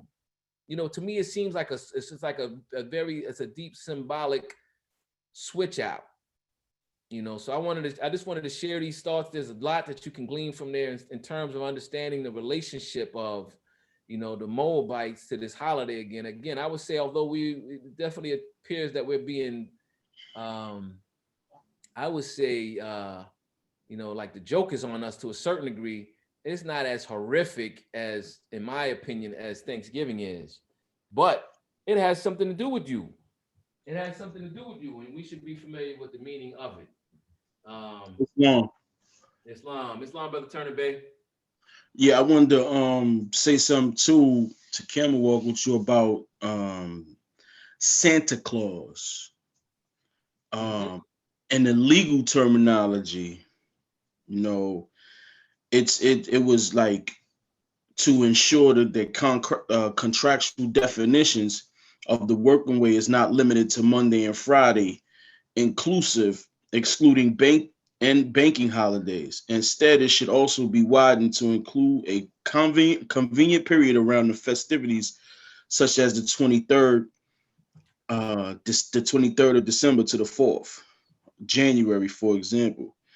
Also goes on to say that it's sensible for both parties to make sure that these provisions aren't capable of being triggered at the times, which would be hugely inconvenient. So basically, Santa Claus is a law that was in place to ensure that contracts will be fulfilled, but not on times when they celebrate, you know, truth reverse, I like to say, because like you was pointing out in the symbolism, when you see the so-called their goddess with the so-called Nimrod and the child, you know, and you see all the symbolism that they was wearing. To me, and my understanding is that, you know, that represented the lower self, because most of their symbolisms to me represented what's the word I was looking for? Perversion or perverse nature, you know. So yeah, peace, Islam. Islam, praise Allah, praise Allah. And again, it's thought about how does cruelty spread in the world by making it seem like it's right, seem like it's popular. You think about some of the things that have been popularized. We got 3 bathrooms in the schools where our children are learning. It's bad enough we're not learning the right thing. We haven't been learning anything or the right things for so many decades. Now there's 3 bathrooms, and you know, there seems to be more and more confusion. You want to take away, what is it? The Second Amendment of the Constitution of the United States of America, but you still have horror films playing all day long. That's one of the biggest part of the film industry is horror films. Or, you know, how about take the video games away? You know, so it's like something is going on where someone is leading us along a path with a smile on the face. And reality is something totally different. I wanted to point out, going into this, back into this chapter for the last few minutes, we can continue this conversation. And I want to kind of magnetize to this chapter. Somebody, Sister Silzo, I think, brought up, and I meant to mention it after she said it, she mentioned the lion and the lamb. You know, I believe, and I'm going to talk about it on Friday, the lion and the lamb definitely has something to do with the rise of cruelty, right? And in this chapter, it talks about the lion and the lamb, how they each got into their positions. Instruction number 6 says, well, let me continue from where I was at. It says, then Europe had peace for a long time until Muhammad I came upon the scene and fulfilled the works of Jesus of Nazareth. The holy teaching of Jesus was to the common people, to redeem them from under the great pressure of the hands of the unjust. That that the rulers and the rich would not oppress the poor. Also that the lion and the lamb may lay down together, and neither will be harmed when morning came. But these teachings were not accepted by the rulers, neither by the rich, because they loved the principles of the 10 Commandments. Through the 10 Commandments, the rulers and the rich could live while the poor suffer and die. The lamb is the poor people. The lion is the rulers and the rich. And through love, truth, peace, freedom, and justice, all men are one and equal to seek their own destiny and to worship under their own vine and fig tree after the principles of the holy and divine laws of their forefathers. Praise Allah. So this thought about the lion and the lamb was also right on the money. I meant to say that after she said it earlier, in terms of like it's this power struggle between the higher self and the lower self. The lower self seeking to devour, seeking whom he may devour. Islam? Islam. We're doing good on time. I'm actually gonna keep the floor open for any other questions or comments. I know Brother Volkazil had a comment. I know Brother Louis wanted to add something in as well. I'm gonna keep the floor open for a few more minutes as we get prepared to close out. Or any thoughts on the chapter in general? Islam, Grand Sheik, I got my hand up. Islam AGS. Islam, I want to thank you for the research that you put before the Moors. Praise Allah. And the energy and time. And it just makes me think that we probably had these conversations with friends of ours, family members, just like the same concept of black. And they agree with you, and they're like thanking you for telling them they're not black, and telling them this, and telling them about Christmas and everything. And then they turn around, and as they're leaving you, they're like putting on that Christmas hat. You know what I'm saying? Or telling the next group of people, "What's up, black people?" Islam. You know. And so it's not on deaf ears. It's just not on everybody's ear. You know. And this is where the tolerance comes in. Because people are not going to see it sometimes the way you see it. But if you want to give them that same freedom that they're giving you, if you want to remember where you came from and where some of your family members are today, then that word tolerance, it doesn't mean that, you know, you give in and you go and get your Christmas hat, you know what I'm saying, and put a Christmas tree in your bedroom or whatever. But I mean, take for instance, people that are married to Christians. You know, people whose children might not be raised under their roof who are Christians. You know, so think about what we're trying to tell people about searching for the truth. So I think that when we give this information, it's not for like a debate, to try to have a debate with someone. I think it's more of trying to give them correct information after they've been given so much misinformation. You know, and point out the different things that the Moors have pointed out, so that if they decide to open up their eyes, they'll be able to see. Peace. Praise Allah. Thank you, Brother Grand Sheik. I appreciate that. And that, what you said in terms of tolerance, I think, you know, and you know, I wanted to actually speak on it at some point. Timing is everything. I'm trying to find the right timing, but I do believe that there's like this thought where we are harsh with each other in terms of, you know, not understanding each person's particular conditions, right? Environmental conditions. Some people came into the Moorish Science Temple of America married already. You know, you came with somebody that you've been with for years, you know, for years before you discovered the Prophet, and you know, you had the courage enough for truth, and you changed. But there's different type of people. Some people are mutable, right? Some people are, what is it? You have mutable, you have fixed, and then you have, there's another, you know, some people are immutable, right? So if you're somebody who you came into the Moorish Divine and National Movement and your partner wasn't able to move with you, I don't think we should be harshly judging each other about that. Some people have another situation. If you were born into the Moorish Science Temple of America, then you grew up learning the chapter 20 and 21 and 22. So then you were able to make a selection, a better choice. You know, and you were able to choose from the Moorish Science Temple of America. You were able to make sure you match somebody that would be able to transfer over.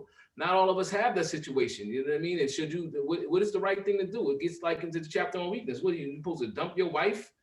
your husband because they're not, they weren't able to make the leap that you were able to make. I don't think that's right. It's Should you beat up on the person that was able to make the leap for the first time in their family, who their children may be able to do better, or their grandchildren may be able to do better because their other family members weren't able to make the leap? Now, very good, very powerful thought, Brother Canada Bay. I'm gonna save that one, brother. I think I hear Brother Turner Bay. Islam, I would like to, commend you for what you just said right there about, your partner being of another faith or another thought on another vibration. And I would like to add that, that's part of one of the grand confusions in our daily drama is to have someone that, doesn't want to elevate with us, can't see, the good in just being ourselves. And it's just the friction of the spell of our foe that is upon them, right? So, and two, to say that, you can't just get rid of them, but you can't let them destroy you either. Just like we are instructed to practice patience and temperance. Well, let's see, is this relationship toxic or not? Because what you do is going to blatantly disrespect what they do, and what they do is going to blatantly disrespect what you do. So at the end of the day, it's just obvious that you may want to part ways before it becomes just a total enemy to the both parties. You know what I'm saying? Because it's just not meant. Their religion is for their salvation, and our religion is for our salvation. And the way they practice their religion is a grave disrespect to our whole nation and our history. So once you realize, what you're dealing with, if they can't compromise with you, but because they're able to be their own because they're their own person, but if they're not able to respect your rule, your rights, or your principles, then you have no choice but to alleviate that negative out of your life. Peace. Islam. Praise Allah. Those are the wise words of someone that I believe has been in the movement and faced these particular idiosyncrasies, challenges. I don't know way to describe it, but I just say that we want to be tolerant of each other. We want to be tolerant of our families. As we try to move our entire family over. I remember when I took my aunt. My father was always Muslim. As long as I've known him, he's always been a Muslim. He was in the Nation of Islam. I spent the first couple of years of my life in the Nation of Islam. My mother has a twin sister. Her twin eventually took Shahadatain, probably 1985. And I remember being in my family, my parents separated, and she brought us into the church. We were laughing like crazy when my aunt and her children, not me necessarily, but my family, silly. They joke about everything.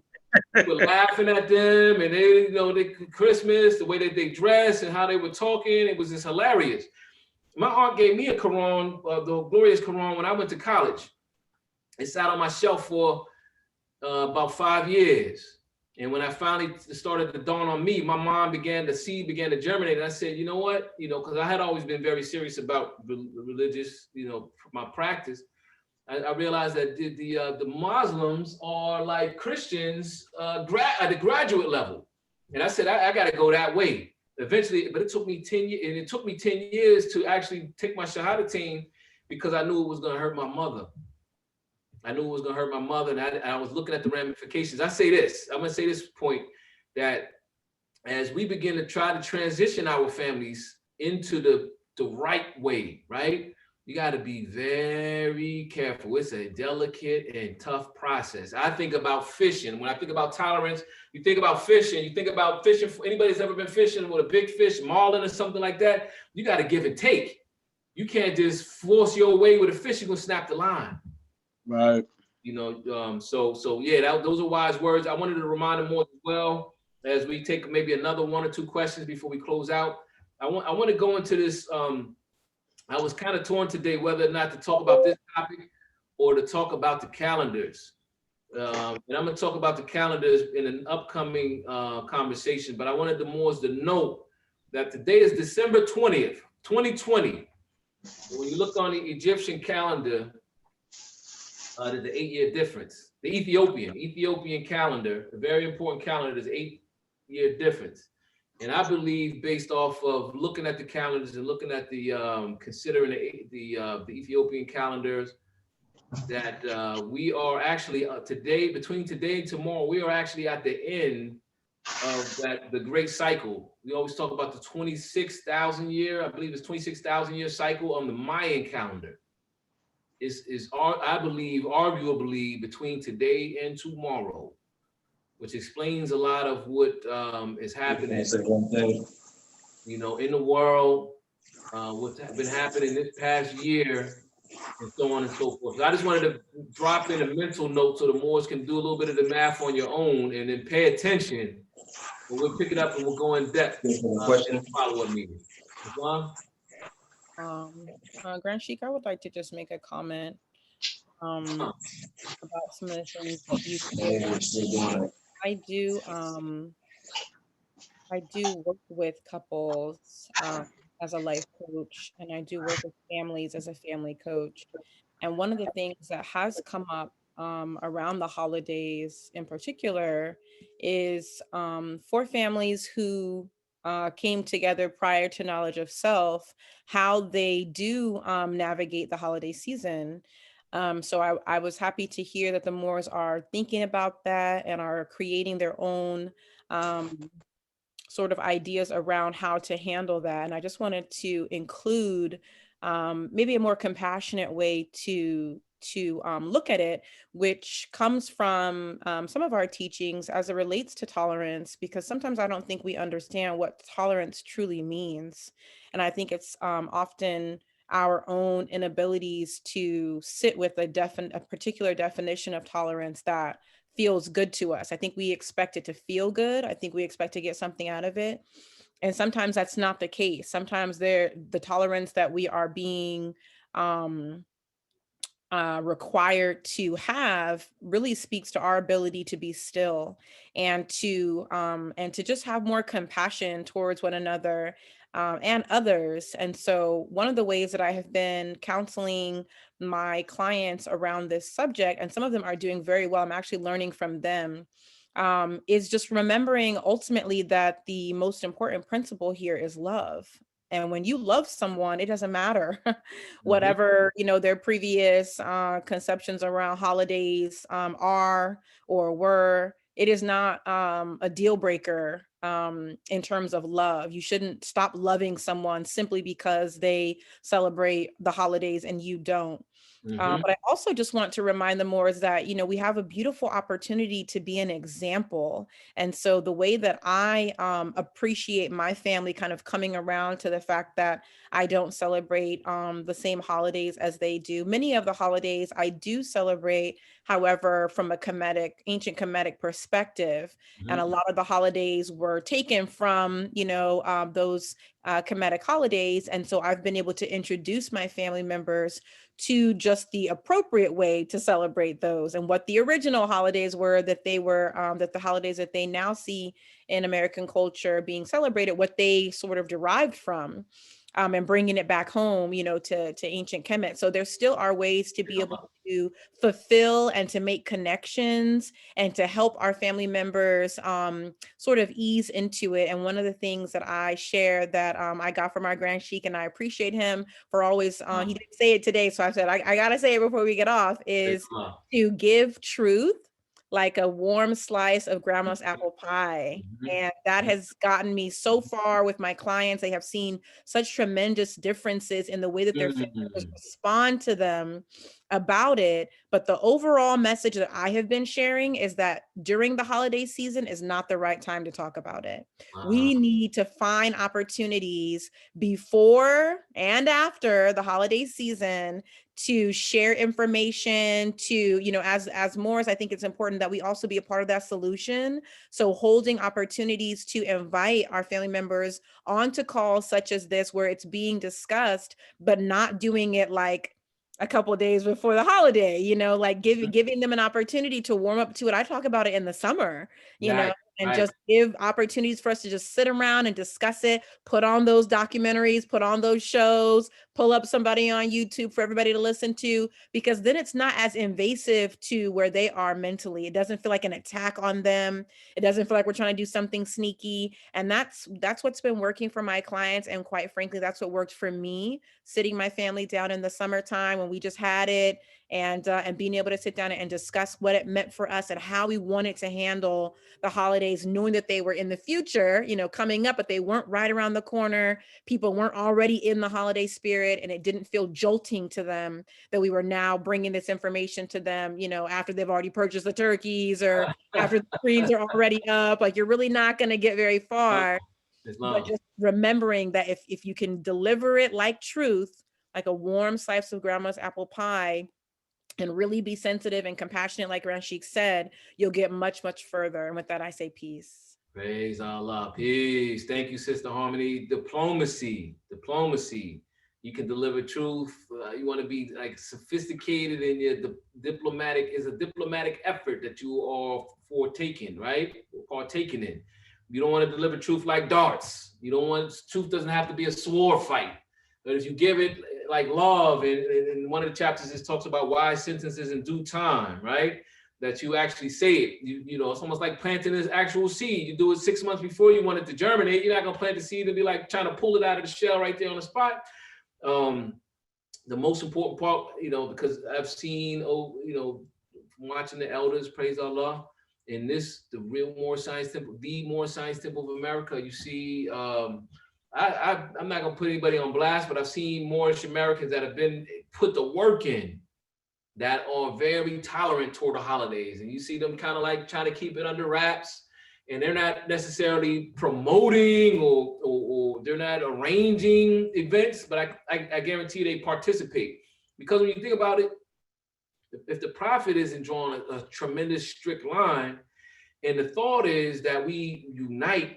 The thought is that you save as many as you can, you save your family members. That would lead me to the answer, that the tolerance answer. Let me meet them where they're at, and let me show them with diplomacy what I've learned, which is the principles, right? They'll see the principles in your actions, right? Actions speak louder than any words that you can blurt out to them and say to them.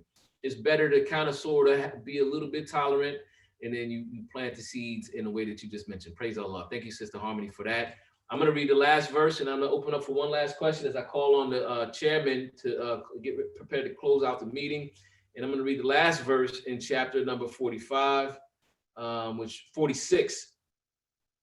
Instruction number 9 says, all nations of the earth in these modern days are seeking peace, but there is but one true and divine way that peace may be obtained in these days, and it is through love, truth, peace, freedom, and justice being taught universally to all nations in all lands. And with that, Moors, I'd like to thank you for your participation in this Sunday school class this afternoon. We're gonna turn the meeting over to the chairman as we prepare to go into our secretary time. And with that, I leave the Moors in peace. Peace. Peace.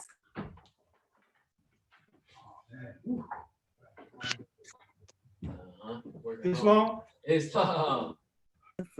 Rise and give praise to Allah now, to the Prophet, give on to everything pertaining to Islam. I'd like to thank grandkids for conducting the class. I'd like to thank the members for participating in the class. Hopefully they can research information further, get a better understanding of all these holidays. Praise Allah. You know, I guess just to be able to be aware of it and have knowledge, and you can share it. You know, so praise Allah. Praise Allah. At this time, I read the warning of the Prophet Nabi Ali. Divine warning by the Prophet Nabi Ali. Prophet warns all Muslims, governors, order to read proclamation in each meeting. So I can say that. I hereby inform all members, they must end all radical, agitating speeches while at work, in their homes, on the streets. We are for peace and not destruction. Stop flashing your cards at Europeans and causing confusion. Remember your cards for your salvation. Pray to obey these orders will be of severe consequence. We are for love, truth, peace, freedom, and justice. And when these principles are violated, justice must then take its course. Any member or group of members who hold malicious feelings towards the temple or the prophet of violate the divine covenant of the Moorish movement will receive their reward from Allah for their unjust deeds. All true Moors will and must obey the law as laid out to them by the prophet. If they lose confidence in their prophet, they should turn in their cards and buttons, cease wearing their turbans and fez, and return to the state where I, the prophet, found you. This is a holy and divine movement funded by the prophet Noble Drew Ali. And the prophet is not right, the temple is not right. The prophet is therefore sending out the divine plea to all Moorish Americans that they do their part in protecting their prophet and the temple. It's an everlasting movement founded by the prophet to the will of Allah to redeem his people from their sinful ways by order of Prophet Noble Drew Ali. Peace. Peace. Peace. At this time, we're going to share the screen where you can make donation, pay your dues. We have a visitor today, Sister Johnson. I'm trying to remember her first name. Brother Fergus now. Also, I have a couple of announcements as well. We got a couple of announcements. It's Salat Johnson, Grand Sheik. Salat, Islam. Praise Allah.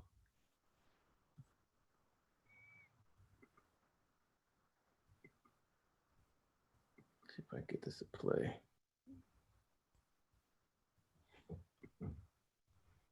Any announcements first?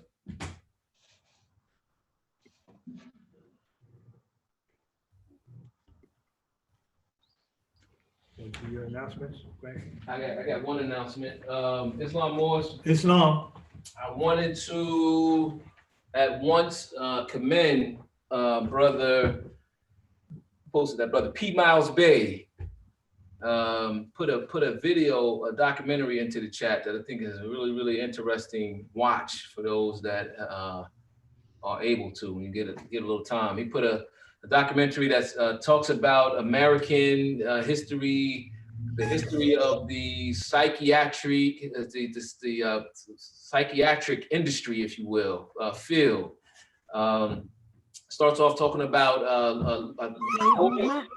I forget. I always want to say Lucian Freud, but Lucian Freud is a painter. I forget. Somebody tell me what Freud's first name was, and his Sigmund Freud. Thank you, Sigmund Freud. And his nephew, Edward Bernays, and how Edward Bernays basically created the industry that we know as public relations, selling the products that were coming out of the industrial revolution, if you will, cars and all of these products, right, through advertising. And then they started to utilize this Freudian, kind of research on psychology, right? Psychiatric, as a psychological research that opened up the field of psychiatrists, right? Psychiatry, I think is the way you say it. And they began to apply this to the citizens, to actually begin to manipulate citizens, right? And between public relations being on the scene between right after World War I, and then the psychiatric field coming into play around, I believe it was around the 1940s and going into the 50s, which I didn't know was so recent. Is a very interesting thing for those that, as we as Asiatics are dealing with the mental state of our people, and we try to, we're talking about how do you get a message to a group of people effectively, and you see what is happening in society. We also were talking about the unfoldment of the way that cruelty kind of unfolds, becomes popular. They put Facebook out and Instagram out, and all of a sudden there's a certain type of shaming that actually that happens all too often. Or you have you know, you have the people kind of scrambling, falling over each other to try to get to be liked, right? To get followers and be liked, and people begin to act out even further. So it's like fuel to the fire. It's very interesting to see how a lot of these things had to rise as Moorish Americans with the mission that we actually have. So the brother shared this video documentary. I don't think Brother Miles Bay is on right now. I don't know where he got that from. I don't know if anybody else watched it and was able to appreciate it to the level that I was. It's a very, very good watch, though. I wanted to just make sure to make mention of that. Peace. Grand Sheik, I Grand think Sheik. someone else actually posted that. I think you maybe mistakenly saw Brother P. Miles Bay's name as he was commenting about it, but I believe it was actually Brother P. Vocaz who posted that, Islam. Oh. Wow, Brother Vocaz posted that. Okay, thank you for Thank you, Sister Harmony.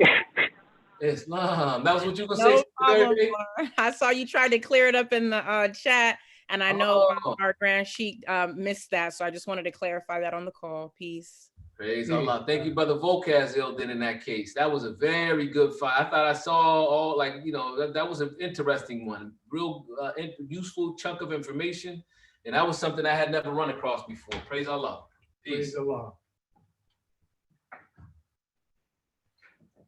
I have another announcement if there's no one else. Is anybody, any other announcements? I don't have an announcement, but I have a comment that leads to a question. But I can wait. Okay. I want to say something. It's all. Who is that? Brother Louis. Louis also had his. Louis, you also had a question, right? I mean, a comment. No, I had a statement. A statement. Right. Brother Louis actually should go first because he waited for the meeting. I just wanted to say more is that I wanted to make sure to give honors. I meant to do this when I stood earlier and gave honors. I want to give a special honors to Sister S. Bruce Bay. Sister S. Bruce Bay is from Temple number 9 out of Chicago, Illinois. And she is one of our elders, you know, one of our elders. And she actually she traveled this past week, I believe it was the last few days. She traveled on to the Soul Plane and she had her memorial service yesterday. Sister S. Bruce Bay, among many other things. Sister Bruce Bay, we were talking about her earlier, a couple of weeks ago. She was a mufti, female mufti. She was also for many years, she was the registered agent for the Moorish Science Temple of America filing online. If you go to the, you look up the Moorish Science Temple of America, Inc., you can find the actual incorporated documents and the status online in Illinois. If you look it up now, it has Brother P. Chase Ill as the registered agent, our assistant Grand Sheik. But for many years, up to about last year, not Brother P. Chase Ill, Brother V. Belt, currently the registered agent. Up until about last year, Sister S. Bruce Bay was the registered agent. So I wanted to make sure to give honors to our elder. And we were looking for something that we could actually add into the meeting. We work on something for Friday. One of the videos that actually is floating around giving her honor. Islam? Islam.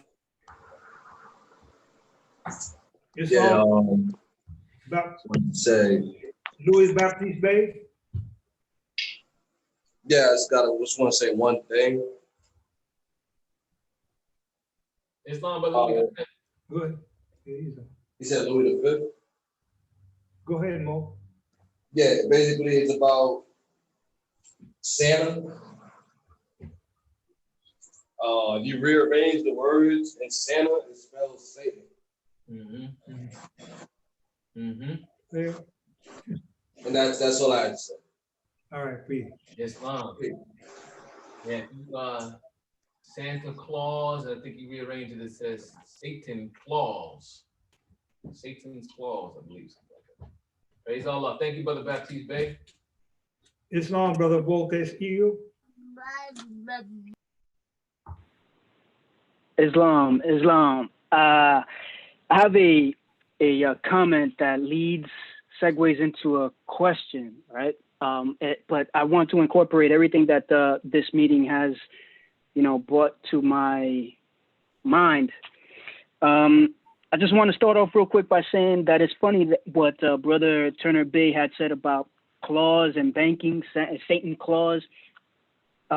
In chapter 5, page 10 of the Holy Quran of the Moorish Science Temple of America, instructions number 5, 6, and 10, it speaks about how Jesus, as a boy, was disputing with the doctors of the law.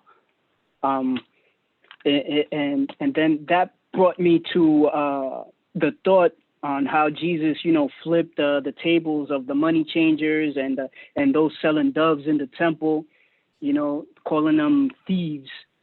And then again, he mentions in chapter 16, instructions 7, 8, and 18, how what you had brought to our attention from the questions for Moorish Americans in regards to question number 28, why did Allah send Jesus to the earth, right? And it was because of the Romans and the pale-skinned nations of Europe, the Romans ruling Palestine at that time. But let me get on to what I was going to say.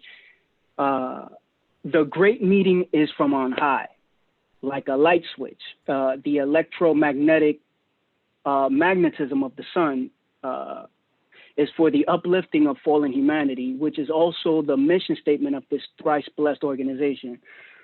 From when that switch is off, down, it symbolizes to me the polar opposite effect, like the yang to the yin, meaning that in the darkness and lack of knowledge is where we are devoured and trespass to do harm from our earthly body to our higher self and fro to others. A common euphemism might be the expression crabs in a barrel.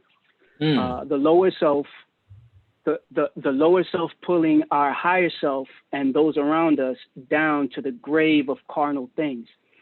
I took the silent vow not to do another woman or man any harm, either through my thoughts, words, or deeds, and to conduct my higher self guided under and in accordance with Allah's laws, his laws, with Allah and his laws of the 5 high principles of love, truth, peace, freedom, and justice. It's stated in chapter 3, Elihu's Lessons, The Unity of Life, instruction number 7, page 7 of the Holy Quran of the Moorish Science Temple of America, circle 7, that, quote, the lower self, the carnal self, the body of desires is a reflection of higher self, distorted by the murky ethers of the flesh. So I am aware in knowing that the murky reflection of my lower self is but aught distorted. This tort, a tort, T-O-R-T, is defined as a wrongful act, an infringement of right, is an infringement of right. My lower self is but aught distorted. So as above in my higher self, the 5 principles of the lower self distorted below are hatred, slander, lewdness, murderers, theft, and everything that harms. And that was to go to what came to my mind when you were speaking about the devil going, to and fro the earth, symbolizing the body, the higher self and lower self. I ask to bear with me as I circumscribe my thought for the Moors, sisters and brothers. There is no other time to express myself, and to do it on Facebook Messenger is inadequate. Prophet Noble Drew Ali. Thank you.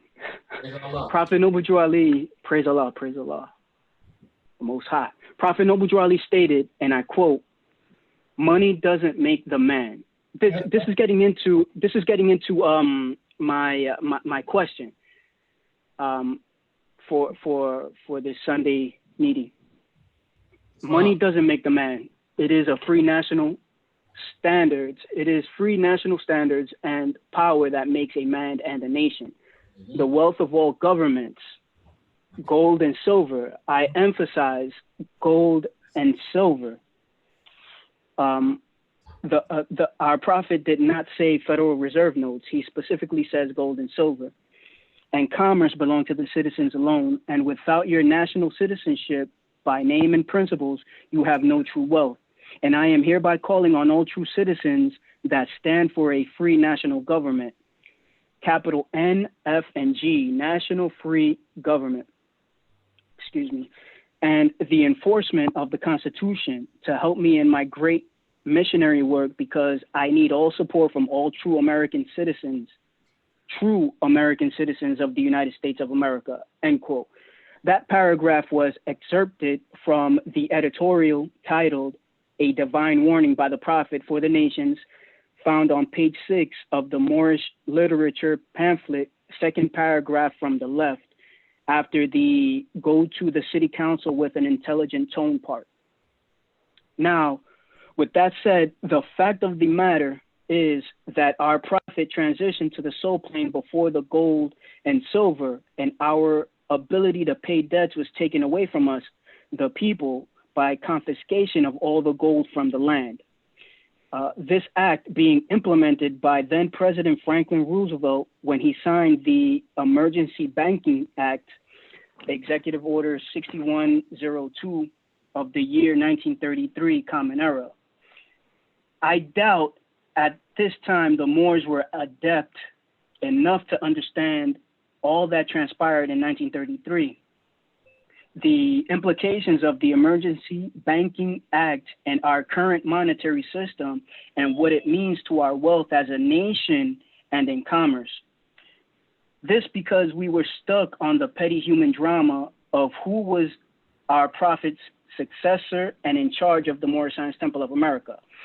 So because the temple was largely religious, it was upgraded from a civics organization to a religious one. However, one must notice that the foundation of the temple is civic in nature. Hence, why our prophet instructed us, true citizens, to stand for a national free government. Like I said, capital N, F, G, and the enforcement of the Constitution. I take it to mean both our divine Constitution and bylaws and the Constitution for the United States of America. Okay.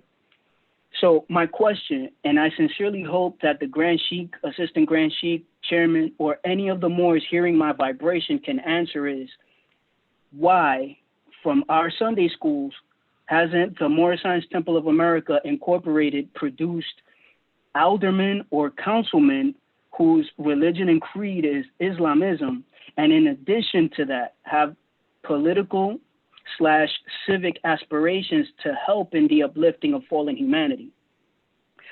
Please do not get me twisted. I am not blaming or accusing. I'm simply saying we have not exercised our free national standards and are at variance with what our prophet instructed. Because from out of our Sunday schools come the leaders/guiders of the nation. We have at least two generations of Moors since the Prophet Noble Drew Ali transformed to step into and take our place in the affairs of men at the national government and political level. In closing, I have not seared children yet. However, I'm conscious I'm still on time with the divine plan Allah has for me. But I see sisters Elberry Bay, C. Sills Ill, and J. Jordan Ill with their sons and daughters, and I contemplate these youths as the future of our nation, including all the rest of the children of Temple number 34. Honors to you mothers and fathers for raising them with this powerful knowledge of self and history. You know, I receive a portion of joy when I hear them repeat the Quran questions for Moorish children. Praise Allah. With that said, I complete this thought with peace, love, and gratitude to all you who receive it for your patience and attention. Thank you. Peace, Moors. Peace. Inshallah. Inshallah. I was okay. I wanted to give the Moors a chance to see if there were any other comments. Sister Sills, I'll wait for Sister Sills. I'll go after you. Before Yes. Sister Jojo speaks Islam, Sister Sos, I just want to make the more aware of time because we are on a recorded Zoom call, so we don't run out of time and it doesn't shut off on us. Just want to keep that in the back of your minds. How much time do we have, sis? Gratitude. We have about 10 minutes. All right. I know myself and Sister Jordan, our hand was up during the time of the meeting. I don't want to take too much. But just to speak to it, I know that something that the brother mentioned just now was with relation to the Moors possibly not being as adept as to what was happening on a federal level in 1933. I would beg to differ, especially because Brother Kirkman Bey was still around. The Prophet just transitioned, not transformed, but transitioned, drew the veil in 29. And so they were still very much capable of understanding. A lot of the things that he was asking at that point in time was to acquire land and buildings in the name of the Moorish Science Temple of America. It's pretty, and to take your money out the bank. That was something that he actually informed the Moors to actually do.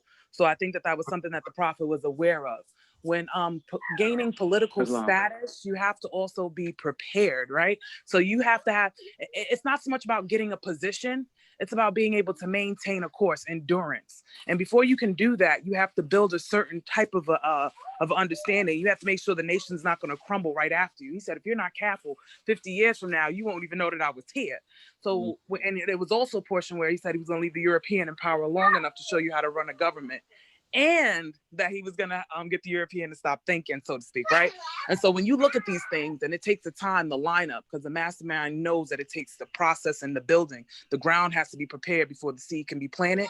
And so I think that that's something that we're not taking truly into consideration. But when you look at the time frame and the generations and the great things that have happened, and getting your food in bite-sized chunks, you will be able to kind of see the great things that happen. And that's where I kind of value my elders in my life and having such, I guess, long ancestral lines. Like I got to know my great grandmother and she knew her parents, and she lived to 105. I have the obituary, and they had their own, they were in a church, but they had their own church. They had their own divine constitution and bylaws, and they also had their own dues book, right? And they were in the state of North Carolina, and I have members of my family with the last name Drew, right? But I was I don't want us to be in attacking, because I appreciate that the brother is studious. I want to be aware of my tone and just making sure that in no way, fashion, or form I'm bringing about any type of harm or any type of discomfort. And so, but I appreciate your studious acts. I see you, and I think that it's a great thing, and it brings great hope. Just the fact that you're out here and that you're studying and that you're bringing forth information, that you're asking questions, because this is the only way to uncover truth and discover information is to study. And so I think that's a great thing. I just wanted to mention, I was going to make a comment about during the meeting when with the Christmas holiday, when we look at the calendar years, there are places, primarily in Eastern Europe. I know Belarus for sure. I know Ethiopia. I even know Egypt now. Their national holiday is the 7th. For January 7th for celebrating Christmas. And I just thought that was a heavy demonstration when the Prophet said we were going to have a new Christmas, and it was going to be during his birthday time. But it also, he instructs that there's nothing new under the sun. And so when you look back at the times and you look at the calendars and look at how we're looking at it and how we're judging it, this is something that I've recently found out just working at the job. And I thought it was interesting mentioning the whole psychiatry, because the company that I work with, they were one of the first companies to address the psychiatric movement and their effects on the people and how they were utilizing it post-slavery to do it. But this is something that was known back to drapetomania. I think that was when the slave wanted to run away. They had something else that they named it a mental illness if you got tired and didn't want to work. So this is something that was happening back in the 1800s, and we've always been kind of abused and attacked. But that's something that the Prophet was aware of, which is why he set things up a certain way. And which is why I don't think that even though politically, we're talking about political places, we did have people. Oscar the Priest was someone who was in place, and he was, but things had to be done. He had to go around his elbow to get to his thumb. And if you understood the intensity, I think on a grander level, like hearing it from the seniors, sometimes you have to hear from some of the people of that generation to hear the passion behind what was going on in that time frame, to understand how deadly, how dangerous, and how much they put in to just being able to have a building that wasn't getting burnt down. let alone a politician. But I definitely appreciate the thoughts and the work and also the documentary. I'm gonna make sure I take the time out to try to look at it. And with that, thank you for your time, Moors. I really appreciate it. It's always great being with the Moors. Peace and love. Yes, thank you, sis. Thank you. Sister Harmon, how much time we We have? have 5 minutes left, Morris. Sister J. Jordan Neal.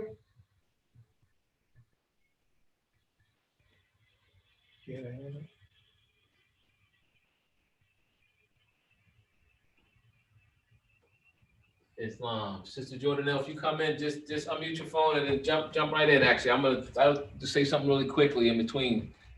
That's all right, Brother Chairman. And I wanted to commend Brother Vocaz for the Islam. Islam, that was from a question. I thought my husband had something he wanted to say from earlier. So no, we're good. We're good. All right. Okay. Just want to make sure. All right. Islam, Thank you. Islam.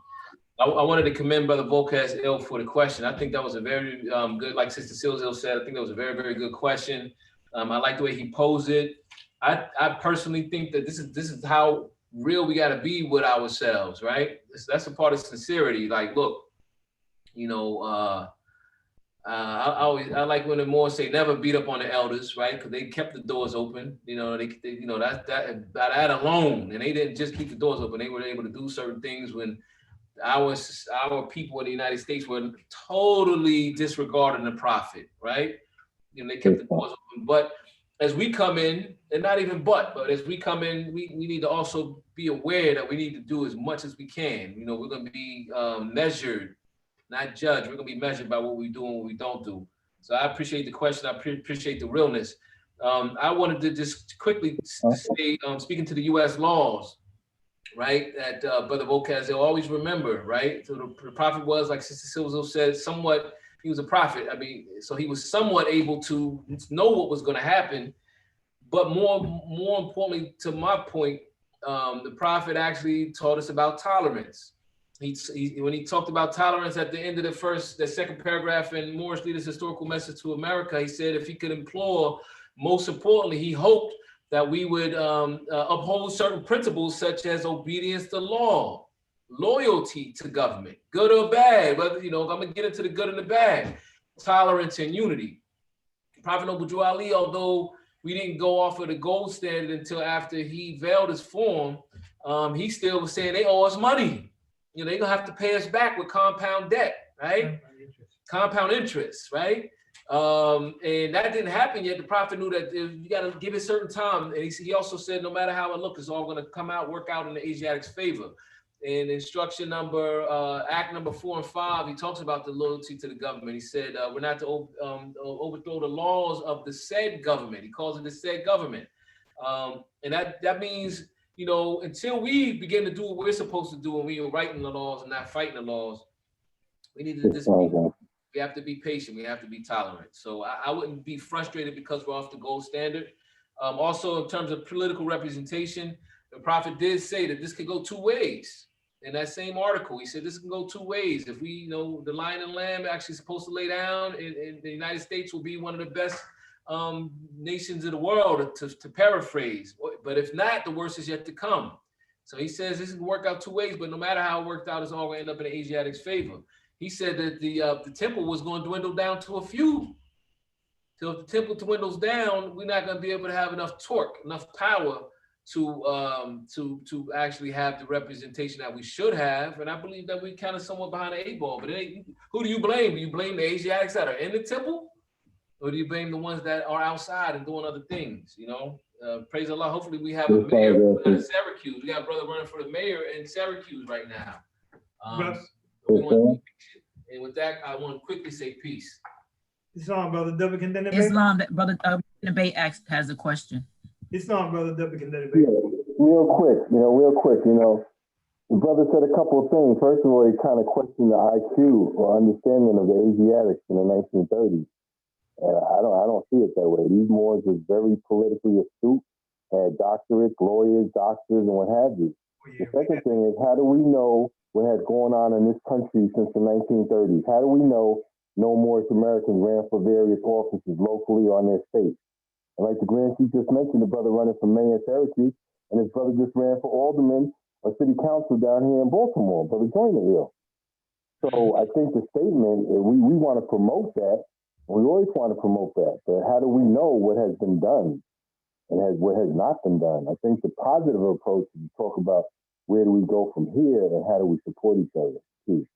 Praise Allah. Islam, did we have, remember the Brother Johnson Bay, the national chairman? I think he was in the public politics, right? Yeah, he ran for a position in his local area in Hope, Indiana. And I'm sure there's others. You know about what the Turner Hills did in New York. You know about the resolution in Philadelphia for the Asiatics in the 1930s, the resolution of recognizing the bays and the hills.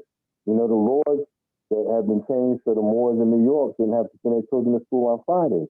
So the Moors was very active too. Islam. You had it, Brother Turnerback, going right to you had a brother A. Anderson L at a Temple number 5 in St. Louis, Missouri, ran for I believe it was city council just like a couple years ago. Peace. Islam. I was also judicial delegate in my district for the last 3.5 years. Praise Allah. Praise Allah, Mo. Thank you, Mo. Islam. So with that, we're gonna burn the time out. Yes, all right. Sister, that video clips is fine. Even if we don't get any of it, that's fine. Islam. All right, we're at 4:20. All right, praise Allah.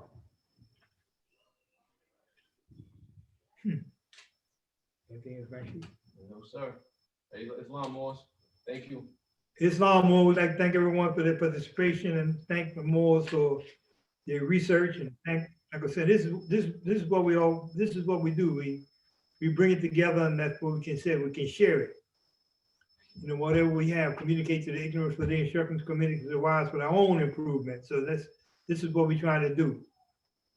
And one thing about Temple 34, like I said, we always prepare our members. You know, we're a teaching temple, so we want to make sure that the members become the leaders of this temple and go on to become greater than what we are, what we were, or what we are at this particular time. So we want to prepare even the young ones early. You understand what I'm saying? You know, and hopefully they can take their place, and we can take our place also, and we can support them. You know. Anything, Rashid? That's it. Thank God. I'd like to thank everyone for the contribution physically, spiritually, and financially. I pray Allah continues to guide us. I pray Allah continues to protect us. I pray Allah continues to shield us against all negative forces seen and unseen. And remind them more, don't forget to do rally prayer. And remember that those latent powers that we have within ourselves, we got to tap into it. We got to go within ourselves and work on ourselves and bring it out, you know, and put them thoughts out there about the healing the world.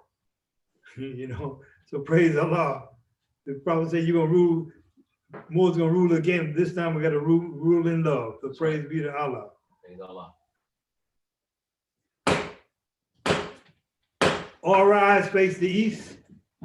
Repeat the Moorish American prayer after our grand sheet. Islam. Islam. Allah, the Father of the universe. Allah, the Father of the universe. Father of love. The Father of love. Truth. Truth.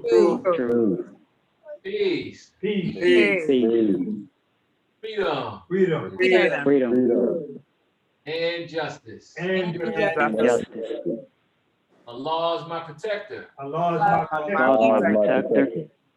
My guide. My God. And my salvation. And my salvation. By night. And by day. To his holy prophet. To Ali. Amen. Travel safely, Grand Sheik and Brother Chairman. Peace and love. Peace and love, my sister. Peace, boys.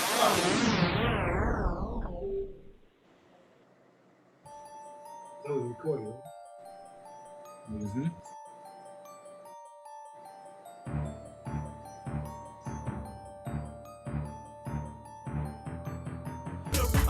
I'm fazed up, illuminated. I see you watching. I know you hate it. We done woke up, re-educated. off of Jubilees. Demonstrate a new nation, come of age. A Love long this. way high from them slavery days. Let my people in before we kick the dough. Had them muftis coming with the swords. We born more, reduce the black, lace my boots up, cause I ain't having that. Call me a citizen, no, I'm a national. King Kendrick Seal, they calling me a radical. Cause I'm outside the box and I ain't looking in. I be my riff knocked out, gray shadowed in.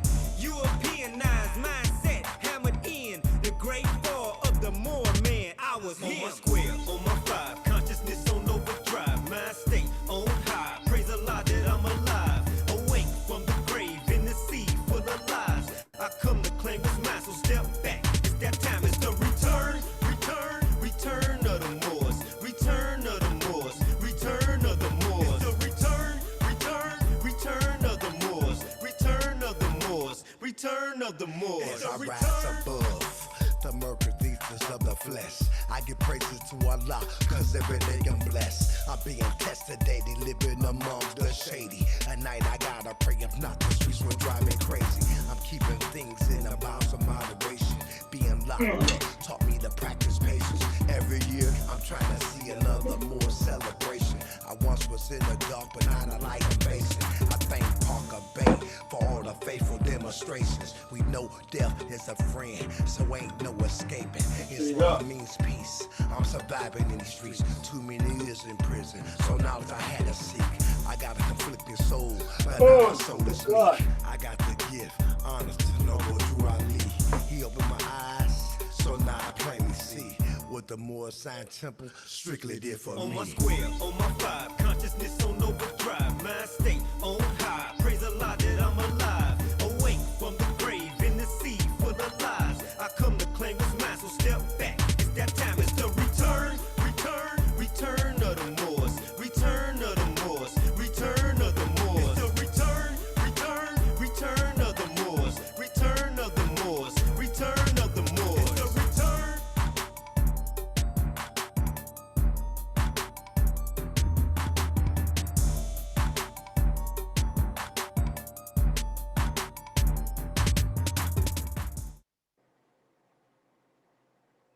It's on. That was beautiful. Praise Allah. Islam, Detroit, Temple number 25. Praise Allah. Peace and love, Moors. Peace and love. Peace and love.